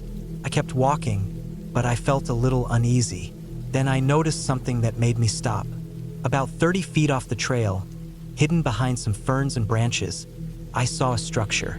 It wasn't big, maybe the size of a shed, but it looked handmade, like someone had built it out of scrap wood and tarp. The roof was slanted and covered in leaves. There was a small square opening on one side, maybe a window or a vent. I stood still and listened. Nothing moved. No sound came from inside. I thought maybe it was abandoned, but I couldn't shake the feeling that someone had used it recently. I didn't go any closer. I turned around and walked back to the cabin, faster than I had on the way out. When I got back, I felt a strange sense of being watched. I don't know why. I closed the windows and sat by the stove for a long time, staring at the wall. Something about that little shed bothered me more than I wanted to admit. That night, I heard the footsteps again. This time they were slower, more deliberate. I lay in the cot, heart pounding, and tried not to move. The steps came up to the porch. I heard a creak, like weight shifting on the wooden steps. Then nothing. No knock, no voice, no more movement, just silence. I didn't sleep much. In the morning, I saw something that made my stomach sink. On the edge of the porch, near the bottom step, there was a boot print. Not a shoe, a boot. The tread was thick and worn, and the dirt around it was disturbed, like the person had stood there for a while. It was facing the door. My door. I spent the rest of that day checking the windows, the door, the woods behind the cabin. I didn't leave the area. I had a knife with me, but it was small and more for cooking than self-defense. I felt stupid for not bringing anything else. No bear spray, no weapon, just that knife and a flashlight. I thought about driving back, but the road was too rough to do in a hurry, and I still didn't have GPS. The cabin didn't have a signal booster or anything. I decided I'd leave in the morning. No point staying if someone was messing around out here. That night, I didn't light the stove. I kept all the lights off and stayed in the corner with my knife, listening. Around 1 in the morning, I heard movement again. It was farther this time, maybe out by the woodpile, then closer. I couldn't see anything from the window. It was too dark, but I knew someone was out there. I sat still and held my breath. Then I heard the outhouse door creak open. That sound chilled me more than anything. I hadn't used the outhouse since the first day. The door was heavy, and it made a loud noise when it opened. I would have noticed if it had been swinging freely all this time. That meant someone had opened it on purpose. And they were close. I didn't sleep at all. I waited until the first light of morning, then packed up everything in 10 minutes. I didn't care about breakfast or cleaning up. I threw my stuff in the car, locked the cabin door, and started driving. The road felt longer than before. Every bump and curve made me nervous. I kept looking in the rearview mirror, expecting to see someone step out of the trees. When I finally got back to the main road and picked up cell service, I pulled over and checked the GPS. I had missed 2 voicemails and a bunch of emails, but I ignored them. I just wanted to get home. But here's the part that stayed with me. A few days after I got back, I kept thinking about the shed I had seen in the woods. Something about it kept bugging me. So I went online and looked up the area. I found an old article about a missing man. Someone who had gone off the grid years ago, maybe 8 or 9 years back. He was described as mentally unstable, possibly living in the woods. No one had seen him since. The photo in the article showed a man with a beard, wearing a thick coat and boots. The boots looked like the print I had seen on my porch. I don't know if it was him. I don't know if he was still living out there, in that little shed. I don't know if he watched me, or if he had done anything to the cabin before I got there. All I know is that someone was out there, and they didn't want to be seen. Sometimes I still think about that creak of the outhouse door, about the slow footsteps around the cabin, about how the woods can hide a person so completely that they become part of it. I haven't gone camping alone since, and I don't think I ever will again.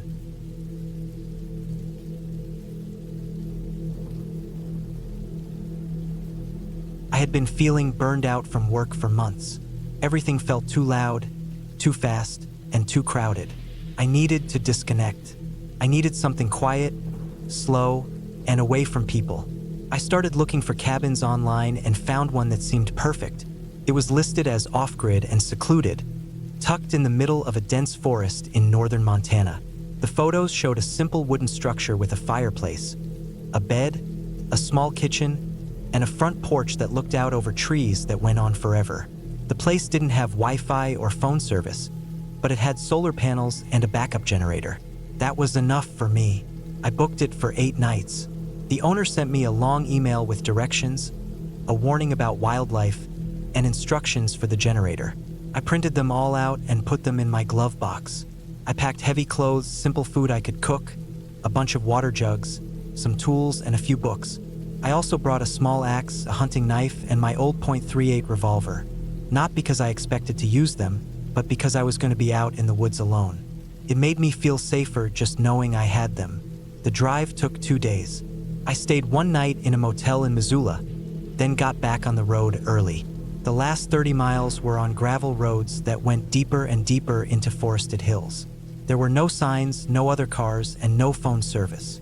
I followed the printed directions carefully, turning at the old metal gate with the rusted sign that just said, "Private," driving another 5 miles past that into the woods. The cabin looked exactly like the photos, maybe even better.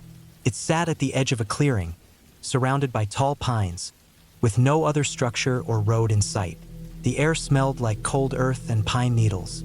It was completely silent except for the wind and birds. I unpacked, got the wood stove going, and spent the first day just walking around the edge of the clearing, getting familiar with the area. There was a narrow trail that led from the cabin down a slight slope and disappeared into the trees. The owner had said it led to a stream about half a mile away. I planned to do a little writing, a lot of reading, and mostly just sit with my thoughts. The first 3 days went by exactly how I wanted.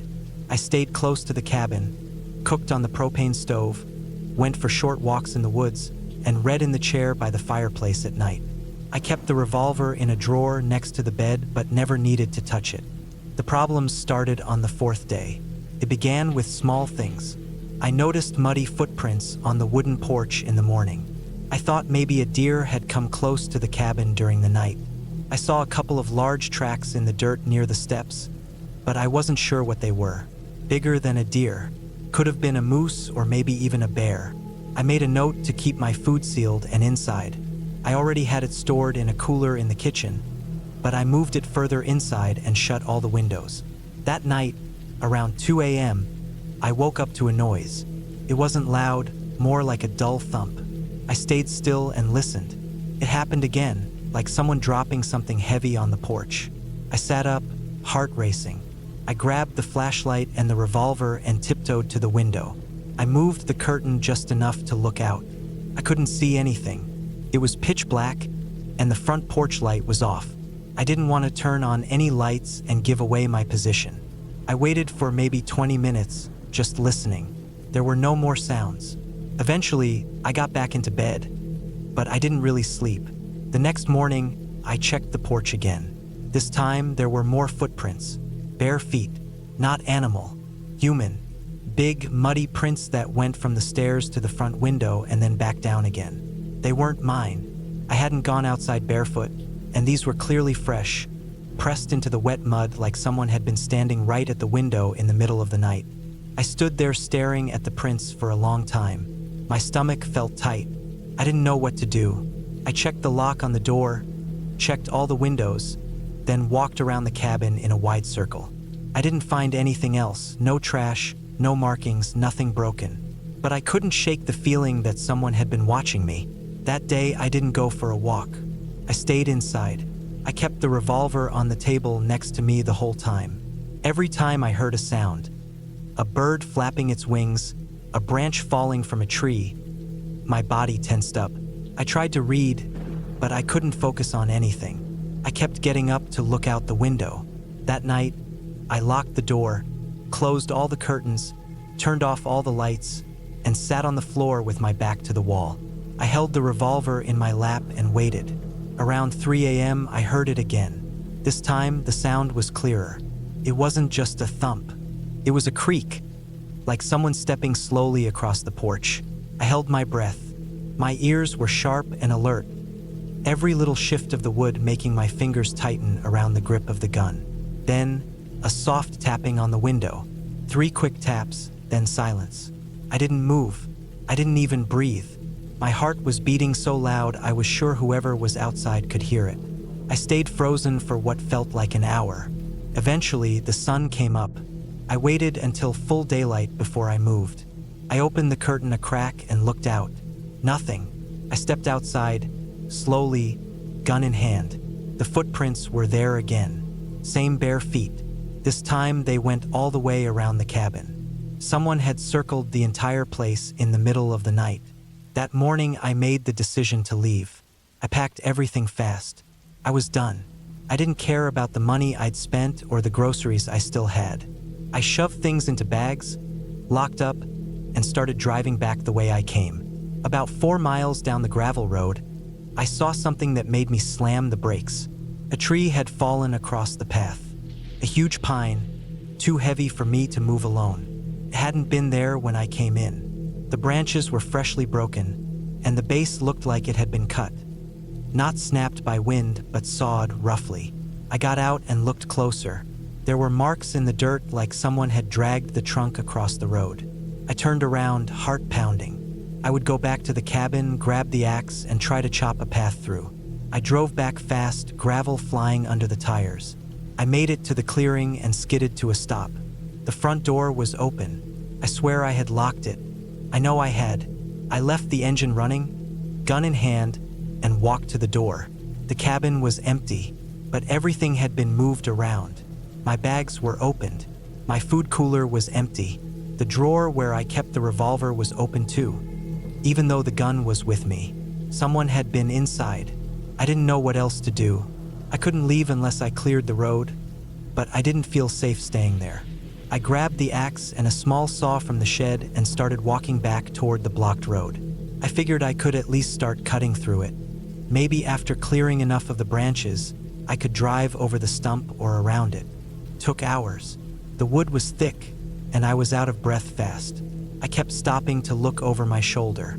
I felt like something was always just behind me, just out of view. Every now and then, I heard a twig snap or the rustle of leaves, but I never saw anyone. I didn't stop working. By sunset, I had cleared just enough space to roll over one side of the stump. I got in the car and drove over it slowly. The tires scraped, but I made it. As soon as I was over, I floored it. I drove for hours, through the hills, through the gravel, until I reached the nearest gas station with people. I parked, got out, and just stood there breathing for a long time. I didn't tell anyone what had happened. I just filled up the tank and kept going until I reached the motel in Missoula again. I stayed the night, locked every lock in the room, and slept with the gun under the pillow. I never went back to that cabin. I didn't even contact the owner. I left a review online that just said, "Something weird happened and I had to leave early," and nothing more. A few weeks later, I read a news story that someone had gone missing in that area. A hunter, last seen hiking about 10 miles from where I had been. His campsite was found empty. His truck had been abandoned. No one had seen him since. They never found the body. Even now, I don't know who was outside that cabin. I don't know what they wanted. I don't know if they were watching me the whole time, or if it started on the 4th day. But I know this. Someone was there. They didn't want to talk. They didn't want to scare me off right away. They wanted to get close first. They wanted to see how far they could go. If I hadn't noticed the footprints, if I had slept a little heavier that night, if I hadn't left when I did, I think I might still be out there, and no one would have found me either.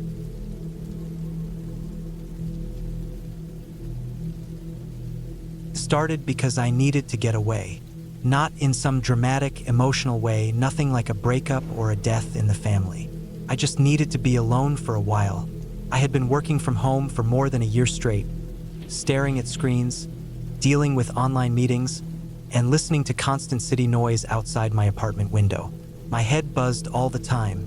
My eyes were sore most nights. I couldn't remember the last time I had sat in total silence. I looked online for cabins, quiet places to stay, and I didn't want the polished kind with spas and kitchens and hot tubs.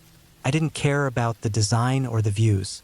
I just wanted something out of the way, remote, simple, a place where nobody would walk by, somewhere you couldn't get food delivery. I found one on an old-looking website that didn't even have a modern layout. It had a few photos of a plain wooden cabin with a steep metal roof. No frills, no roads nearby. It was listed as being accessible only by a logging trail. There was no contact form, just a phone number and a PayPal link. It was cheap, suspiciously cheap, but I booked it for 10 days. I didn't tell anyone where I was going. Not because I was trying to be secretive, but just because it felt like a personal thing. I told one coworker that I'd be off the grid, no cell reception. I turned off my notifications, packed up some canned food, dry stuff like oats, rice, instant coffee, and my camping gear. The listing said the cabin had no electricity, no water, just a wood stove and an outhouse. The directions were emailed to me the day before I left. The instructions were written in an oddly short tone, more like bullet points than full sentences. Turn off highway at yellow sign, drive 9.3 kilometers, take second fork, gate is unlocked but heavy. I copied it all into a notebook and brought a paper map with me just in case. I drove out early. The highway ended somewhere deep into a forested region I'd never been to before. The road turned into a rough gravel path and then into dirt. My car, a used 4WD, managed it okay, but I had to go slow over rocks and dips. At one point, I stopped just to make sure I was still going the right way. It was dead quiet. No birds, no wind, no cars. The air felt heavier the deeper I drove. The cabin looked almost exactly like in the photos. No surrounding buildings, just tall pine trees and a small clearing. The roof had a few patches of rust. The wooden walls were darker than I expected, maybe from years of rain and sun. There was a small porch with a single plastic chair, and a big pile of chopped wood stacked beside the cabin wall. I parked off to the side and turned off the engine. The silence felt like it had weight. No hum of streetlights, no distant traffic, not even the faint buzz of power lines. I stood there for a while, breathing slowly. It really was completely silent. The key was in a plastic bag under a loose board on the porch, just like the note said. I unlocked the heavy door and stepped inside. The inside smelled like dry dust and old wood. It wasn't big, just one room with a small bed frame, a table, a chair, and a wood stove in the corner with a pipe going through the ceiling. There was a box of matches on the windowsill, and a pile of newspapers stacked beside the stove, clearly for starting fires. A shelf near the door had a few old canned goods and a large metal pot. There were no light switches, of course. No outlets, just a single window that let in weak afternoon light. The cabin was colder than I expected. I spent the next half hour bringing in supplies from the car, checking the outhouse, making sure I could lock the door. The first day passed slowly. I made a fire in the stove and cooked rice on the metal surface. I read a paperback novel by flashlight. I stayed up for a while just sitting by the fire, wrapped in a sleeping bag, staring at the logs as they cracked and popped. Felt good. My mind felt slower in a good way. I slept early that night the way you do after a long trip. The next day was the same. I walked around a little near the cabin, followed a small deer trail downhill to a shallow stream. I filtered some water, boiled it, and made tea. I tried writing in a notebook, but I couldn't think of anything. Mostly I just sat in the sun or moved firewood or listened to the wind in the trees. But that night, something changed. I woke up around 3 a.m. I know because I checked my watch in the flashlight glow. I hadn't heard a sound. There was no bang, no noise outside, but something had pulled me out of sleep. That deep, sudden wake-up where your body feels stiff and your mind's foggy. I stayed still for a while, listening. Nothing. Just the low crackling of the last fire embers. No wind, no animal noises, not even an owl. I stood up, stretched a little, and looked out the window. The moonlight made the clearing visible, but I couldn't see anything strange. Still, something felt off. The way the silence pressed in against the glass, it made my stomach feel tense. I told myself it was just being alone. My mind was probably trying to look for threats. I sat near the stove for a while, warmed my hands, then went back to bed. It took me a long time to fall asleep. The next morning, I stepped outside with my coffee and noticed something weird. Near the edge of the clearing, about 30 feet from the cabin, I saw a set of tracks in the dirt. Not deep ones, not muddy, but clear enough to see outlines. They weren't animal tracks. No hooves, no paws. They looked like shoe prints. Not boots like mine, but regular shoes, like sneakers. The stride looked narrow and careful, like someone had been walking slowly. They didn't lead anywhere, just one short section of prints, almost like the person had stepped out of the woods, stood still for a while, and then turned back. I stood there for a long time staring at them. My mind tried to make sense of it. Maybe I had walked there the day before, but my boots left deeper prints, and I would have noticed this pattern. These prints looked fresh. No pine needles blown over them. Not weathered at all. I walked the perimeter of the clearing, looking for more. I didn't find any. No signs of animals either. No broken branches. Nothing. I spent the rest of that day distracted. I kept checking the woods every few minutes, listening. I carried my camp hatchet with me, even just to get water from the stream. I didn't sleep easily that night. Every sound made my ears perk up. I kept my flashlight close, and I wedged a wooden block under the cabin door.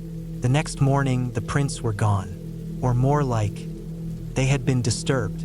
That patch of dirt looked scuffed up, like someone had dragged their boot over it to erase the outlines.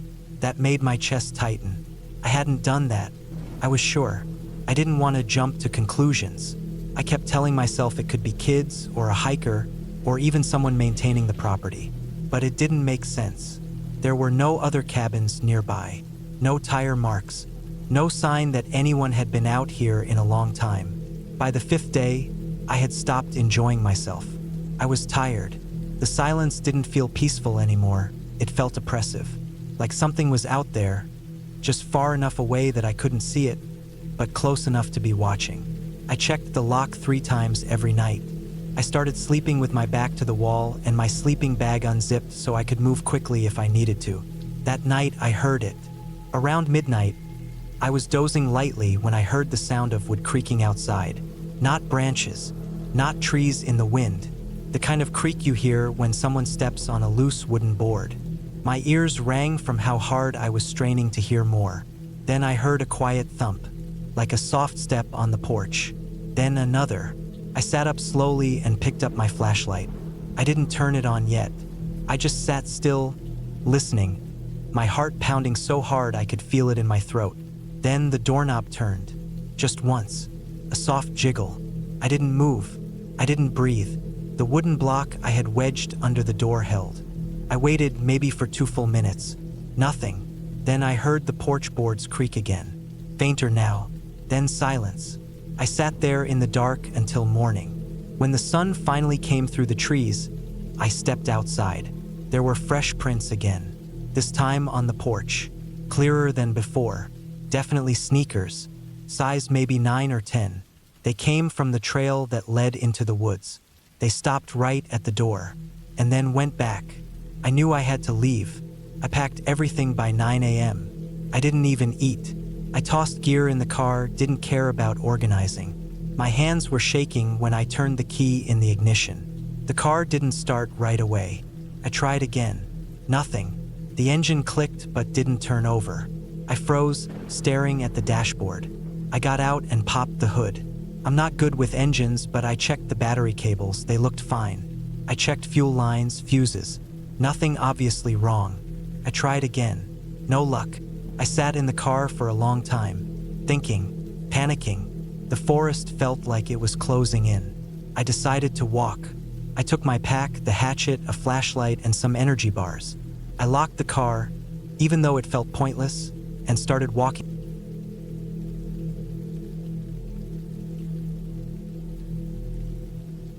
I went up to the cabin in late September, earlier than usual. Normally, I made the trip up in mid-October, when the leaves were bright and crunchy and the mosquitoes had mostly died off. But that year, I needed the trip early. I've been having a rough time. Work was full of tension, bills were piling up, and my sleep was broken almost every night. I needed quiet more than anything, the kind of quiet that only comes with being in the middle of the woods, where cell service drops and time slows down. That cabin had always been my reset button. It had belonged to my grandfather, then passed to my father, and then to me after he died. It was a plain, simple structure about 3 miles off a side road that was already miles from anything resembling a town. Just a small wooden place tucked between dense pines and maples, not far from a cold stream. No neighbors, no lights at night except the stars. The nearest gas station was about a 25-minute drive if the weather was clear and the road wasn't muddy. I packed up on a Thursday morning, stuffed my old Jeep with supplies for a week. Cans of beans, instant coffee, dry pasta, 2 jugs of water, and enough firewood to get me started until I could chop more. I brought my hunting knife, my rifle, a small folding axe, and 2 flashlights with extra batteries. I didn't expect trouble, but I believed in being prepared. Always had. I also brought my journal, which I mostly used to jot down thoughts when I couldn't sleep. I got there by noon. The dirt path up to the cabin was more washed out than I remembered. It looked like heavy rain had run down it in channels, carving out the middle of the trail. I took it slow, bouncing over rocks and ruts, the Jeep creaking with each dip. The cabin looked the same as always. Weathered siding, blackened from decades of wind and storms.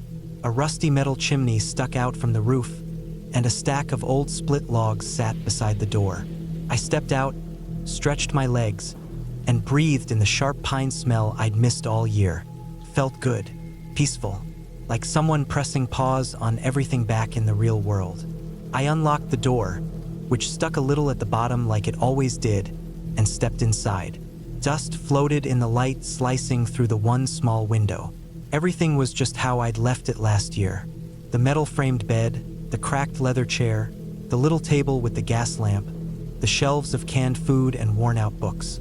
I dropped my bags, took a deep breath, and listened to the silence. That first day passed quietly. I swept out the place, chopped some wood, and sat outside watching squirrels pick through the needles. I didn't see or hear a single person, just wind, birds, and the occasional creak of trees swaying. When the sun dropped, the chill came quick. I built a fire in the old stove, boiled some water, and made instant noodles. I ate slowly, sitting on the porch in my jacket, watching the black woods. Nothing felt strange yet, just normal woods. The next day was when I noticed something. Not something huge, just something off. I woke up early, before the sun, and took my coffee outside.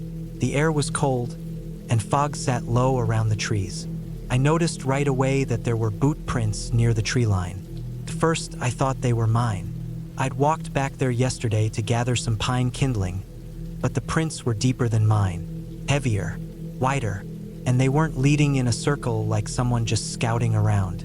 They were coming toward the cabin from deeper in the trees. But what made me pause was that they didn't come back. They just ended, about 30 feet from my porch, right at a mossy patch under an old birch tree. Then nothing, no turning around, no sign of stepping away, just gone. I stood there for a few minutes, staring. My breath puffed in the air, and I remember listening hard, expecting to hear a branch crack or some distant sound. But it was dead quiet. I told myself it was just an old track, maybe from a hunter, maybe a week old and just happened to show up clearly in the cold, damp ground. Maybe they'd walked backward out, or turned off onto a harder surface where prints didn't show. I told myself all that, but I still went back inside and locked the door. I never usually locked it. That day I didn't hike or gather wood. I stayed close, sharpening my knife, cleaning the rifle, checking the locks. I didn't write in my journal. I just kept glancing out the window every 10 minutes, watching the woods. By the third day, things started to really sit wrong with me. I woke up again before sunrise. The fire had burned out and it was cold. I got dressed, opened the front door, and right there, on the wooden porch rail, was a piece of cloth. Just sitting there. A dark blue scrap, torn at one edge. Looked like it came from a flannel shirt. No note, no reason it should be there. And I knew it hadn't been there last night. I'd been outside before bed. Sat there, looked at the stars for 20 minutes. The rail had been bare. I scanned the woods. Nothing moved. But now I was sure someone had been near me in the night, close enough to leave something on the railing without making a sound. No dogs, no voices, just a torn scrap, like some kind of quiet message. I spent the next hour checking the perimeter. I walked the whole area around the cabin in circles, looking for new prints. There weren't any, not that I could find. The ground was soft in places, but nothing clear like that first day. No new tracks, just the old ones under the birch tree, still there, still ending the same way. That whole day I kept checking over my shoulder. I brought the rifle with me everywhere, even to the outhouse. My nerves were up. My body was tense. I tried to chop some wood to stay busy, but I kept pausing, scanning the trees. I was jumpy. I didn't even eat much that day. Just beans straight from the can and half a protein bar. That night I didn't sleep. I kept the fire burning and sat in the chair by the window with the rifle across my lap. I stared out into the trees, watching for shapes that didn't belong, listening for anything. Sometime around 2 a.m., I saw movement, just barely. A shape, dark and tall, moved between two trees at the edge of the clearing. My heart jumped. I raised the rifle, held it steady, but didn't shoot. I just watched. The shape stayed still, too still. I blinked and it was gone. I waited for another hour, staring, scanning, breathing slow and shallow. I didn't see it again. Eventually I nodded off in the chair, but I kept the rifle across my lap the whole time. In the morning, I walked to the spot where I saw the figure. There were no prints, no signs, but the silence felt heavier than usual. I know that sounds strange, but it was a kind of quiet that presses on you. Not peaceful, just unnatural. No birds, no wind, like the woods were holding their breath. The fourth day, I made a decision. I wasn't going to wait around for something worse to happen. I packed my gear, took only what I could carry. I didn't want to be there that night. I decided to hike out to the Jeep early and leave. Maybe come back in a few weeks or not at all. Maybe sell the place. But when I got to the Jeep, I found the rear window smashed. Not just cracked, asterisk shattered star. The glass was all over the ground, and the gear I'd left in the back. Some extra water, a box of ammo, a small toolkit was gone. Not stolen, just gone. I looked around again. Nothing. No tire tracks. No prints. No animals would do that. Nothing about it made sense. I sat on the hood and thought for a long time. My hands were shaking, but I was too tired to really feel afraid anymore. It was like the fear had burned off and left something hollow behind it. I went back to the cabin. I had no choice. I couldn't drive out without that gear. And walking all the way to town through forest with no service and whatever was out there didn't feel safer. That night, I barricaded the door, dragged the table and the bed frame against it. I made sure the stove was out, no light at all inside. I sat in the dark with the rifle, waiting. I didn't have to wait long. Just after midnight, I heard it. Footsteps, slow, steady, crunching over the leaves and pine needles outside. Coming closer, I held my breath and didn't move. The footsteps reached the porch. Then they stopped. Nothing for a long time, just silence again. Then I heard the faintest scrape of something. Maybe a fingernail, maybe metal, along the wall outside. Then more silence. I don't know how long I waited. An hour, maybe more. I never heard the steps leave. Never heard anything walk away. Eventually, I opened the door. The scrap of blue cloth was back. This time pinned under a small rock. I didn't sleep. I just waited for the sun. When it came, I packed again. I made myself walk. I hiked out along the road, rifle on my back, checking every turn and bend in the trail. I didn't stop, didn't eat, didn't rest until I reached the gas station 2 hours later, nearly limping from the pace. The man behind the counter asked if I was okay. I just nodded, bought a phone charger, and called a tow truck. They hauled the Jeep out a day later. I haven't gone back. I had a security company install trail cam.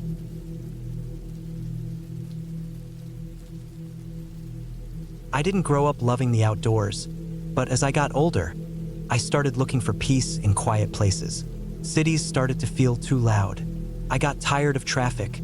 Apartment walls so thin, I could hear the neighbors argue about what show to watch. I wanted stillness and a bit of space to breathe. I figured a month away would help reset my mind. I was working remotely by then, so as long as I had internet, I could do my job.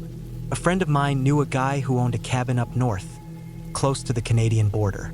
It sat a little past a dirt road in a valley surrounded by pine trees. From what I was told, it hadn't been used much in the past few years.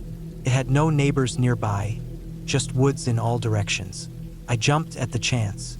I didn't care that it was old. I didn't care that it was isolated. In fact, that made it better. When I pulled up to the place for the first time, I felt a mix of excitement and unease. The cabin looked exactly like you'd expect. A simple wooden structure with faded green paint and a tin roof. There was a small porch in front with 2 old wooden chairs that looked like they hadn't been sat in for years. A stack of firewood sat by the side, covered in a plastic tarp that had gone brittle in the sun. The forest around it was dense. The trees were tall, thick, and crowded in on all sides. There was a narrow path that wound through them, but it didn't look like it had been used much. The place was quiet, too quiet. There were no cars, no planes overhead, just the distant hum of wind through trees and the occasional snap of a branch. I unlocked the front door with the key I was given. The inside was dusty but solid. The furniture was basic: wooden table, a small couch, a couple of chairs, a wood-burning stove in the corner, and a narrow staircase that led up to a loft with a bed. The windows were dirty, but intact. There was no TV, which I liked. There was electricity, and the Wi-Fi router surprisingly worked. It wasn't fast, but good enough for emails and Zoom. The first few days passed peacefully. I spent most of my time working in the morning, then going on long walks through the forest trails in the afternoon. There were birds, deer, and once I saw a fox. I cooked my meals with what I brought in a cooler and pantry. I read at night, listened to the wind, and slept well. It was exactly what I had hoped for. Around the end of the first week, things started to feel different. It began small. One evening, while sitting on the porch after dinner, I noticed a faint rustling in the trees across from me. I figured it was an animal, maybe a raccoon, but the rustling didn't stop. It stayed in the same area, just out of sight, just behind the tree line. Not moving away, not coming closer, just pacing almost. I stood up and tried to see through the trees, but I couldn't make anything out. The moment I stepped off the porch and crunched a twig under my boot, the rustling stopped completely. The next day, I found boot prints in the soft dirt behind the cabin. Not mine. Mine had a rounded heel and deep treads. These were flat, almost smooth-soled with a narrow shape. I crouched down and studied them. They led from the tree line to the back of the cabin, then stopped under the window where the kitchen was. I hadn't seen anyone. I hadn't heard anything, and there was no reason for anyone to be out here. The closest town was over an hour away, and you had to take a narrow dirt road full of turns and potholes to reach this place. No one just wandered by. I told myself it could have been an old print, maybe even from the owner long ago. Maybe the forest floor had just kept it preserved under some leaves. That night, I double-checked the locks before bed. I pushed a chair under the door handle, too. I slept, but not as soundly. 2 days later, I woke up to the smell of smoke. Not from inside the cabin, but faint, outside. I got dressed quickly and stepped out onto the porch.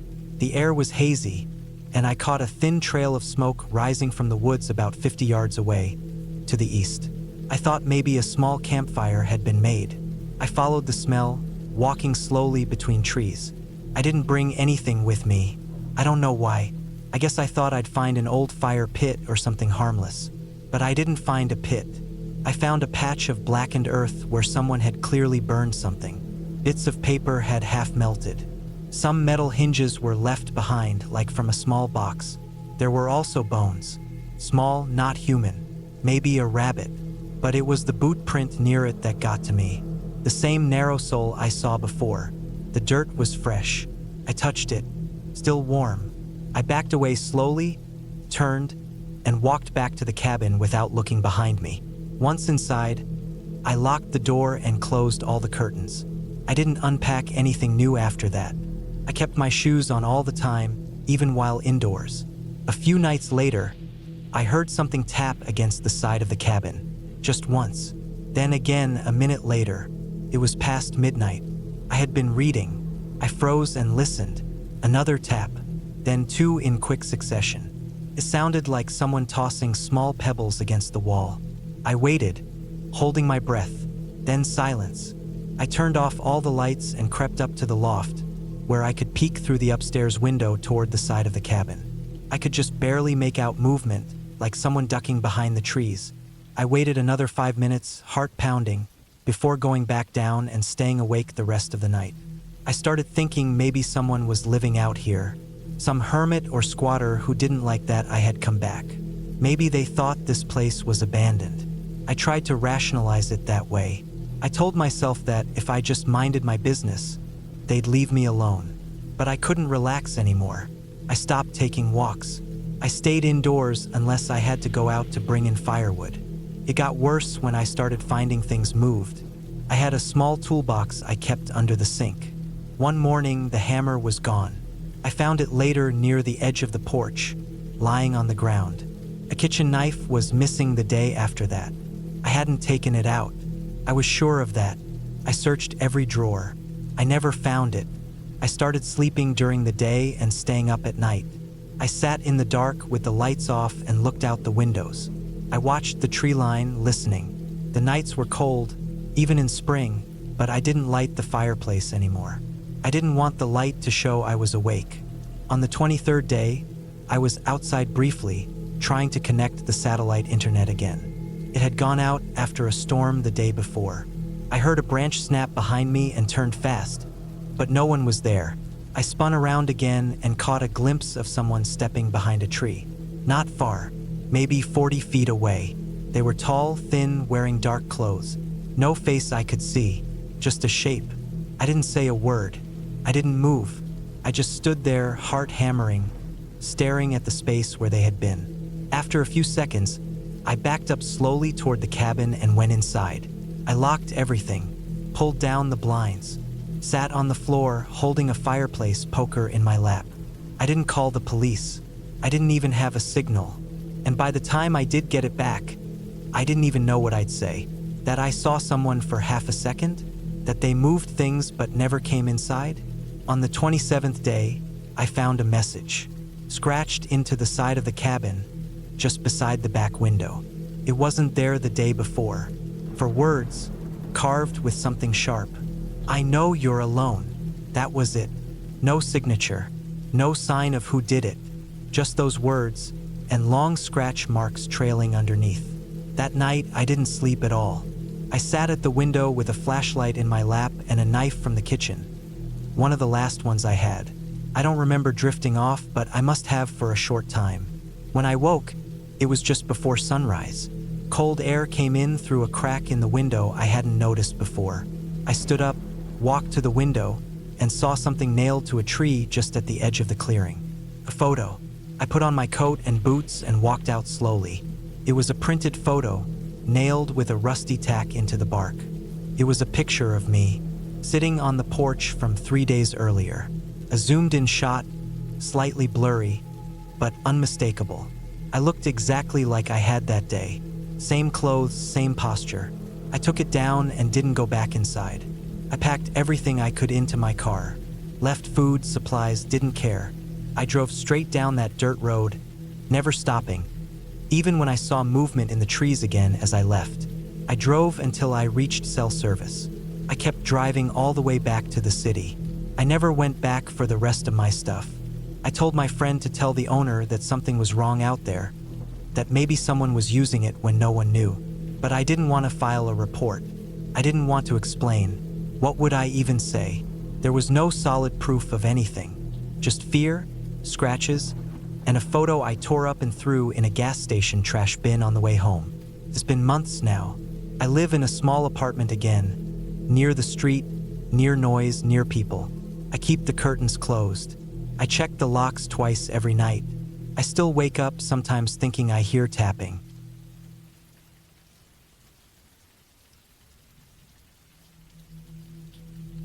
I rented the cabin because I needed time away from everything. That's all it was meant to be.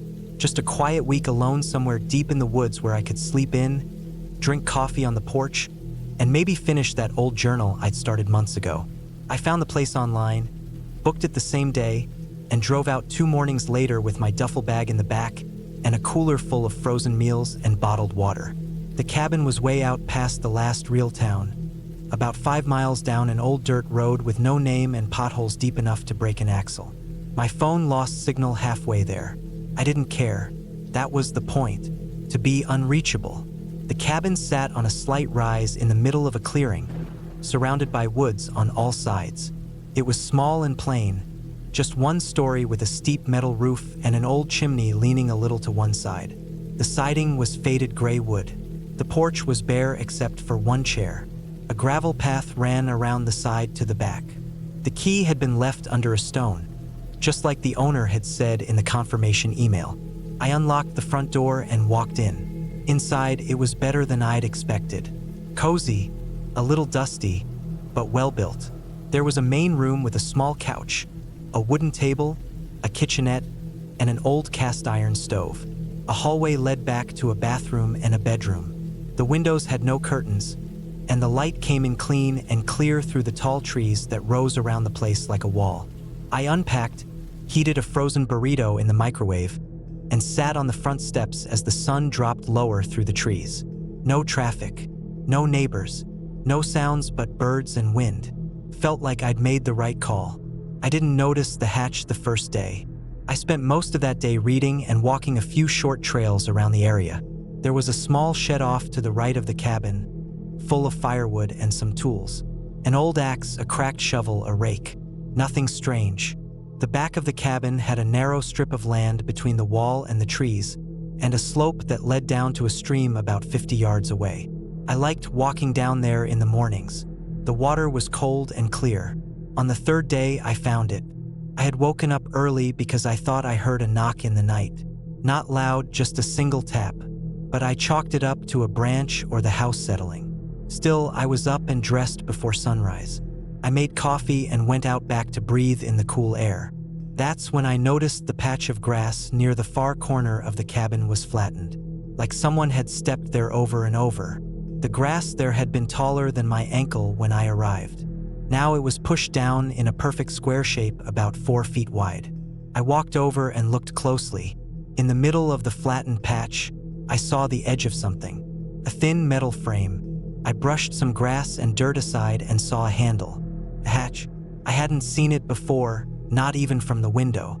It was flush with the ground and blended in with the dirt around it. The metal was old and rusted, but it looked solid. I tried pulling it up, but it didn't move. I tried again, using both hands, and after a few seconds it gave a groan and opened upward with a long creak. Beneath it was a square hole with wooden steps going down into darkness. It didn't look like a regular cellar. No light, no smell, just cold air rising up like breath from an open grave. I stood there for a while, not sure what I wanted to do. It didn't feel like part of the cabin. Felt hidden, the kind of thing you're not supposed to find. I closed the hatch, pushed the grass back over it, and walked away, but I couldn't stop thinking about it. That night, I slept poorly. The wind picked up hard after midnight, and the trees groaned like they were being twisted. Around 3 a.m., I thought I heard something again. Maybe movement near the side of the house, but I told myself it was the wind. I got up and checked all the doors and windows. Everything was still locked. I even went outside with a flashlight and walked around the cabin. The grass near the hatch looked different again, like something heavy had been pressed down over it. The next morning, I went down. I don't know why. I told myself it was curiosity, that maybe it was just an old storm shelter. Maybe there were some supplies or tools I could use. Maybe it wasn't anything strange at all.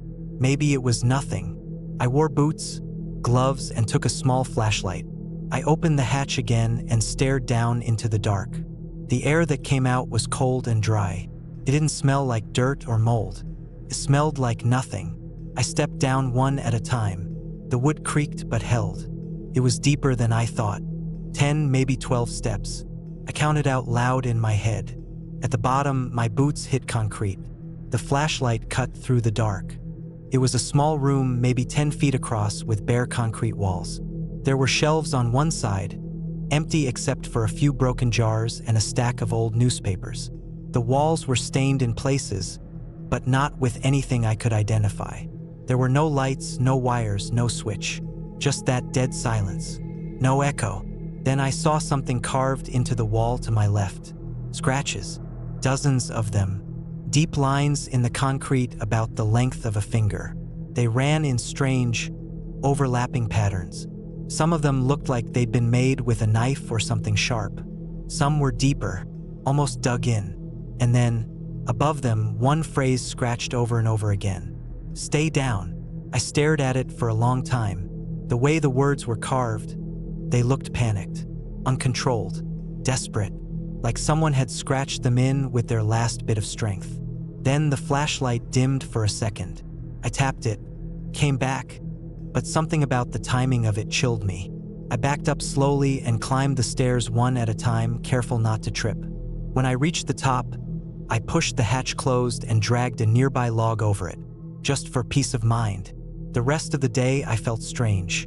Not sick, but unsettled. I tried reading but couldn't concentrate.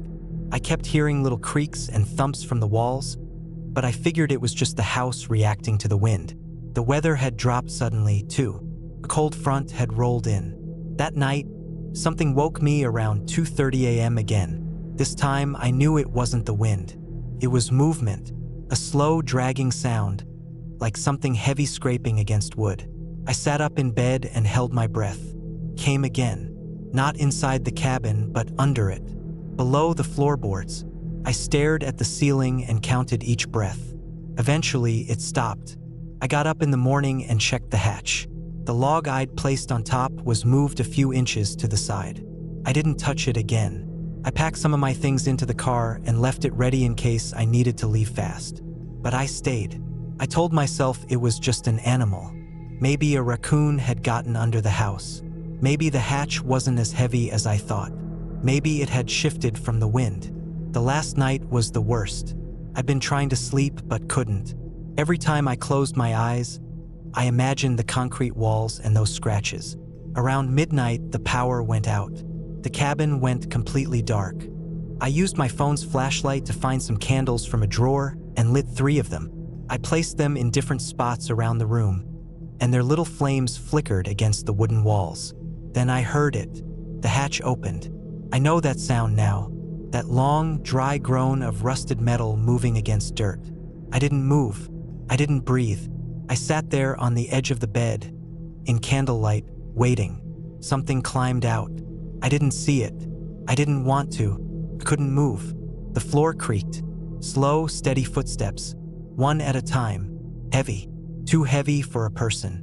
They moved toward the hallway, toward the bedroom. Then, they stopped, right outside the door. I sat there with my heart pounding in my throat. I didn't look at the door. I didn't call out. I just sat waiting for it to end. Minutes passed, then more, then an hour. Nothing. When the sun came up, I finally looked. There were footprints in the dust on the wooden floor. Bare feet, white, toes spread like a hand. They came up the hallway, stopped at the bedroom door, and then went back. I walked out to the hatch later that morning. It was closed again, but the grass was torn. Dirt was scattered. Something had come out, then gone back in. I left that morning. I didn't even clean up. I didn't tell anyone. I didn't call the owner or write a review. I just drove back to the highway and didn't stop until I saw a gas station with working lights and other people. That was 4 months ago. Every night since then, I check my basement door before bed. I live in the city, in an apartment with no cellar. But I check anyway, because I can still hear that sound sometimes. When the house is quiet, the sound of something dragging itself up wooden steps.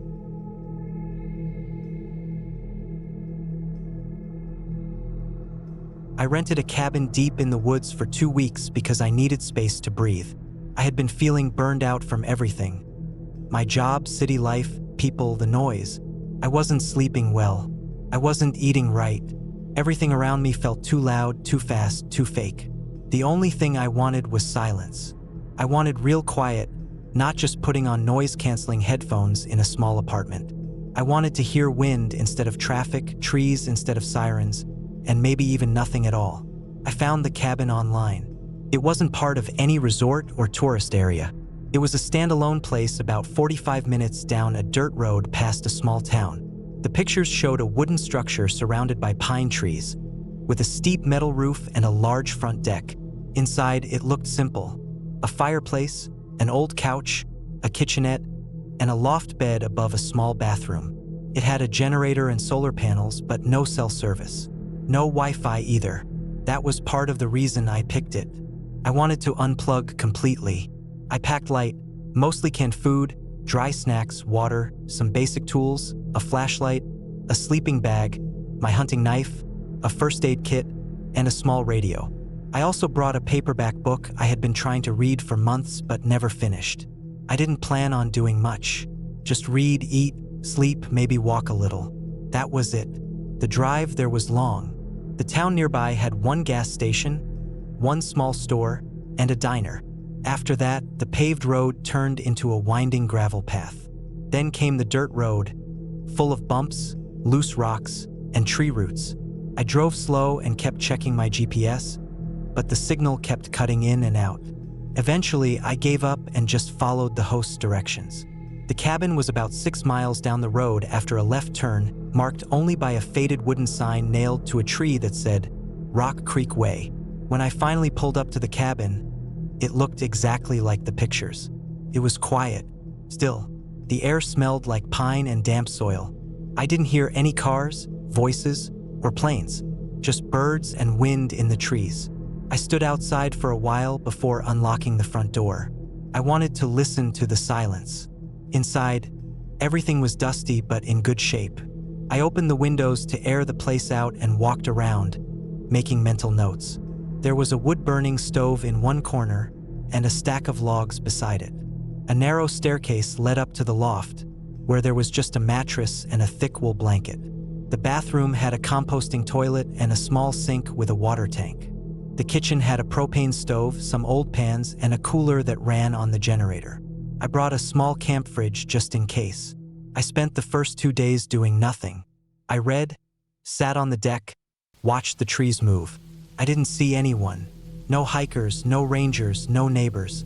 I went to sleep early and woke up with the sun. I started to feel my chest loosen. I didn't realize how tight it had been until I felt it relax.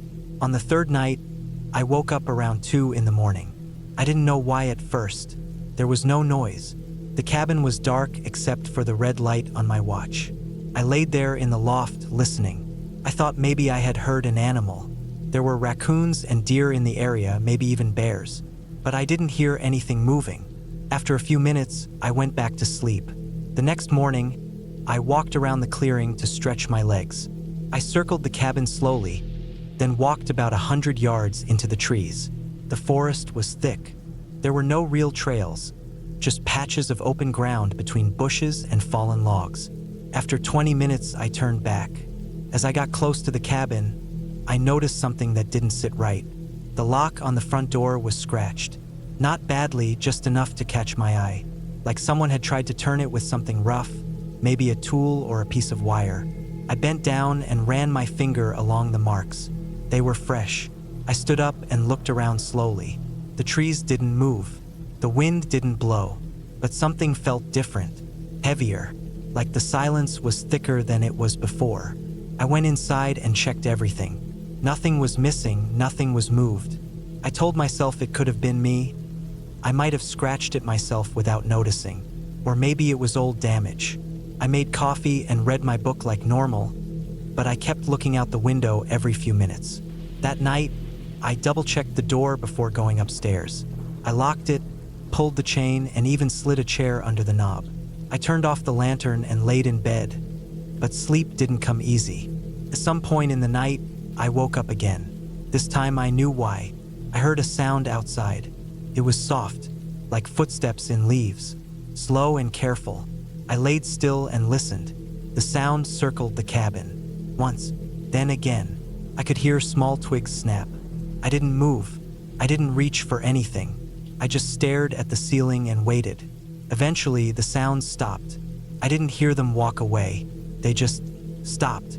I stayed awake until the sky started to lighten. When it was safe, I got up and checked outside. Nothing. No tracks, no sign of anyone. The dirt around the cabin was packed tight from the dry days, so it didn't show much. I walked the perimeter again. My hands were shaking a little. Back inside, I thought about leaving, but I told myself maybe it was an animal, maybe even a deer or a coyote. They can sound like people when they move slow. I tried to believe that. That afternoon, I didn't read.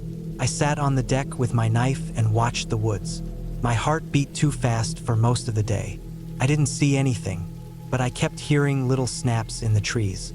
I told myself it was just the forest, the wind, animals. That night, I didn't sleep upstairs. I made a bed on the floor behind the couch where I couldn't be seen from the windows. I turned off all lights and kept the knife beside me. I didn't sleep at all. Around 3 a.m., I heard it again. Footsteps outside. But this time, they didn't circle. They stopped just outside the front door. I held my breath. I could hear something, not breathing but moving slightly. A shift of weight. Wood creaked. Then came a faint, slow pressure on the door. Not knocking, just a small push. Then nothing. I didn't move until sunrise. When I checked the door in daylight, the chain was still on. The chair hadn't moved, but the door had new scratches. Longer this time, deeper, and the handle had dirty smudges on it, like fingerprints, big ones. I started packing that morning. I wasn't going to stay. I loaded everything back into my car, which was parked under some trees just out of sight from the cabin. The last thing I packed was the food cooler. As I closed the trunk, I noticed something on the ground nearby, a piece of cloth, dirty, torn. It looked like it had come from a jacket. I picked it up and turned it over. There was a dark brown smear on one corner. I dropped it. I got in the car and turned the key. The engine didn't start. I tried again. Nothing. I popped the hood and checked everything I could think of. I don't know a lot about engines, but the battery was still connected, and nothing looked broken. I got back in and tried again. Not even a click. I sat there for a long time thinking. I wasn't sure what to do. I had no signal, and the nearest town was at least 6 miles away through thick woods. I had no bike, no way to call for help, and no way to know if someone would even pass by. I decided to wait until the next morning and hike out. I'd leave at first light, stick close to the dirt road, and walk until I reached the gas station or found someone. I took my pack, filled it with water, some food, and my knife. I kept the rest of my gear in the cabin and locked the door again. That night, I didn't sleep. I sat in the corner of the kitchen, facing the front door, knife in hand. Around 2:30 a.m., I heard movement again. This time it was faster. Whoever it was didn't creep. They walked straight up to the side of the cabin. Then I heard a tap on the window, then another one on the next window, like they were going around the house, testing each one. I didn't breathe. I kept my eyes on the door, but the noise moved to the back of the cabin. Something thumped against the wall. Then I heard footsteps on the deck. Then silence. A full minute passed. Then the door handle turned. Once, twice. Then a long scraping sound, like something being dragged across the door. I gripped the knife until my hand hurt. Nothing happened after that. The sound stopped. I stayed frozen until light came through the window. That morning I left. I didn't wait. I wore my pack, locked the door behind me, and started walking down the dirt road. I didn't look back. I walked for about 3 hours before I heard an engine. A truck came around the bend, and I waved it down. It was a park ranger. He asked me if I was okay. I told him my car broke down. He gave me a ride back to town. I didn't tell him about the scratches, the footsteps, or the noises at night. I just said my battery died. The mechanic in town looked at my car, said the battery had been disconnected. Cleanly, not like it shook loose, like someone had unscrewed it on purpose.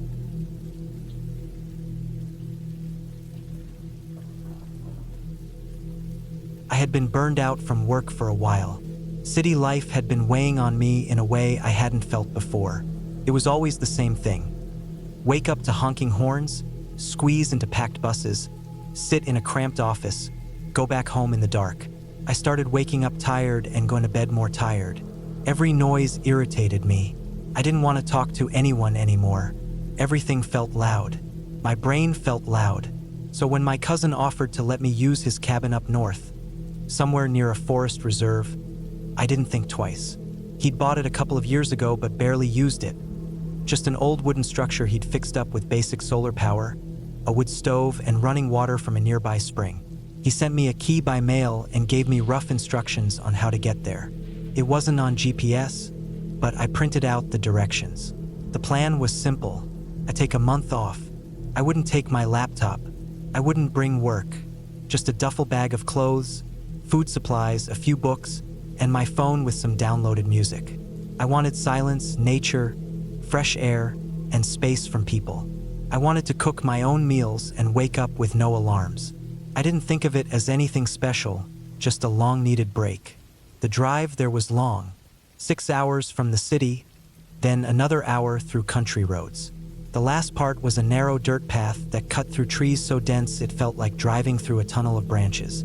I had to slow to a crawl a few times to make sure I didn't pop a tire on the rocks.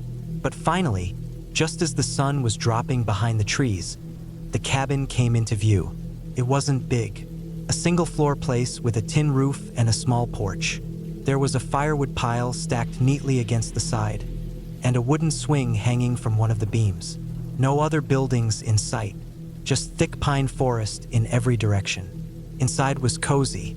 A small kitchen, a main room with a wood stove and a chair, and a bed tucked into the back corner. A shelf held old paperbacks, maps, and a few tools. Everything smelled like old wood and pine. I dropped my bag and just stood there for a moment. For the first time in months, I felt my shoulders drop. The silence was deep. No traffic, no voices, just wind brushing through the trees outside. The first couple of days passed exactly how I hoped. I woke up when the sun rose. I made oatmeal in a pan on the stove. I sat outside with coffee and listened to birds. I walked into the woods with no destination, following deer trails, sometimes sitting on logs just to breathe. I read for hours. I napped. I chopped firewood when it got cold. I kept a small notebook and jotted down whatever came into my head. It was perfect, but after the third day, I started noticing little things that didn't sit right. The first thing was a shape I thought I saw between the trees. It was late afternoon. I was sitting on the porch, just watching the sun slant through the woods. There were long shadows by then, and the trees were thick. As I looked toward the trail I'd taken earlier, I saw something move, just a flicker between the trees. At first, I thought it was an animal, maybe a deer, but it didn't move like one. It was too tall, too upright. I stared at that spot for a long time, but nothing moved again. Eventually, I went back inside and tried to forget about it. I told myself I'd been too relaxed, maybe even dozing off, and it was probably a trick of the light. The next day, I found footprints. It had rained lightly that night, just enough to make the ground soft. I was walking behind the cabin where the land sloped down toward a shallow creek. That's when I saw them. Prints that weren't mine. Human prints, boot-shaped, deep enough to be fresh, leading from the tree line toward the cabin and looping back around. I stood there for a while, just staring at them. I walked around to check if I had somehow made them without remembering, but I hadn't been back there since I arrived. The tracks were longer than my foot.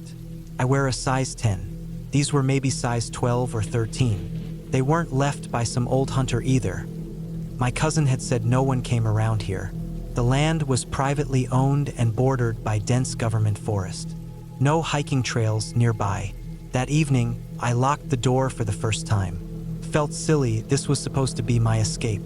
But I couldn't shake the feeling that someone had been near the cabin while I was sleeping.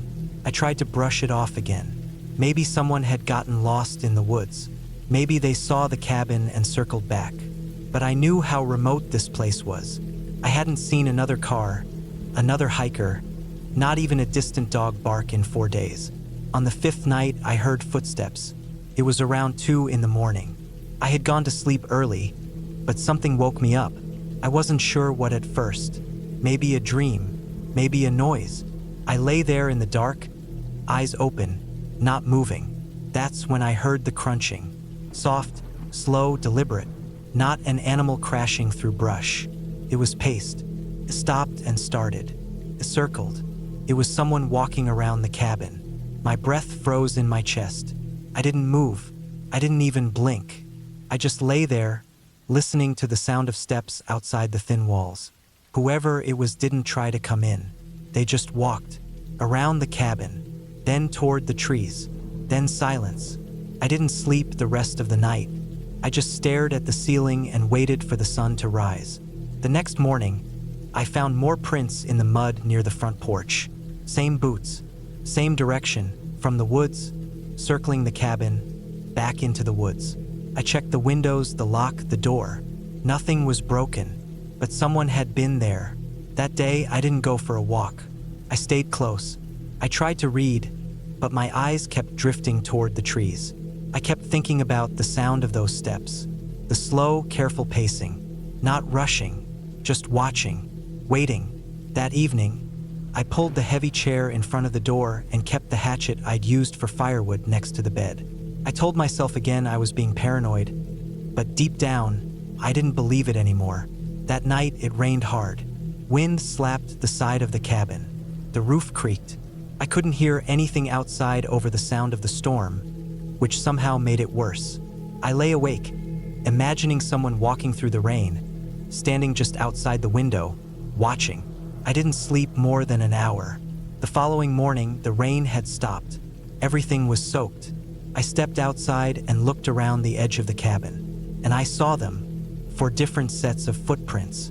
Not one pair of boots anymore, 4, all different sizes, coming from the woods, circling the cabin. One set had stepped onto the porch. Another had gone behind the firewood stack. One set had even walked right up to the window by the bed. I went cold. My stomach twisted. This wasn't a lost hiker. This wasn't a hunter. This was a group of people coming up to a remote cabin in the middle of the night, walking around without knocking, without making themselves known. I packed up that morning. I shoved my things into the duffel bag, locked the door, and got into the car. I didn't even bother cleaning up. I just wanted to get out. I drove down the rocky path fast, scraping the bottom of the car more than once. The sun was barely up when I got back to the paved road. I didn't stop driving until I was 3 hours away. But when I got to a small diner outside of town, I stopped for gas and sat in the lot for a while, just trying to breathe. I tried to call my cousin. No answer. I looked back at the woods behind the gas station and felt like something was still watching. I went home. I tried to forget. I kept telling myself maybe it was just some local kids messing around. Maybe squatters. Maybe weird but harmless. I didn't tell anyone, not even friends. I didn't want to sound crazy. I didn't want them to think I'd imagined it. A few weeks later, I mailed the key back to my cousin with a short note thanking him. I didn't tell him what happened. Then one night, about 2 months after I got back, I got a package in the mail. There was no return address, just a small cardboard box. Inside was a photograph. It was a picture of me, standing on the porch of the cabin, holding a mug, smiling. It was taken from the woods. I hadn't known anyone was there. I'd never seen a camera. I had never seen anyone in the trees that day. There was nothing else in the box. No note, no explanation, just that photo. I burned it the same night. I never went back to that cabin. I never asked my cousin if he had gone up there since. I didn't want to know. I didn't want to hear that he had gotten the same photo, or worse, that he never came back. I moved to a new apartment in the city after that. Higher floor, double locks, curtains always drawn. Sometimes I still wake up in the middle of the night and think I hear footsteps outside the window. But there's no porch here, no trees, just brick and concrete. And sometimes that's the only thing that helps me sleep.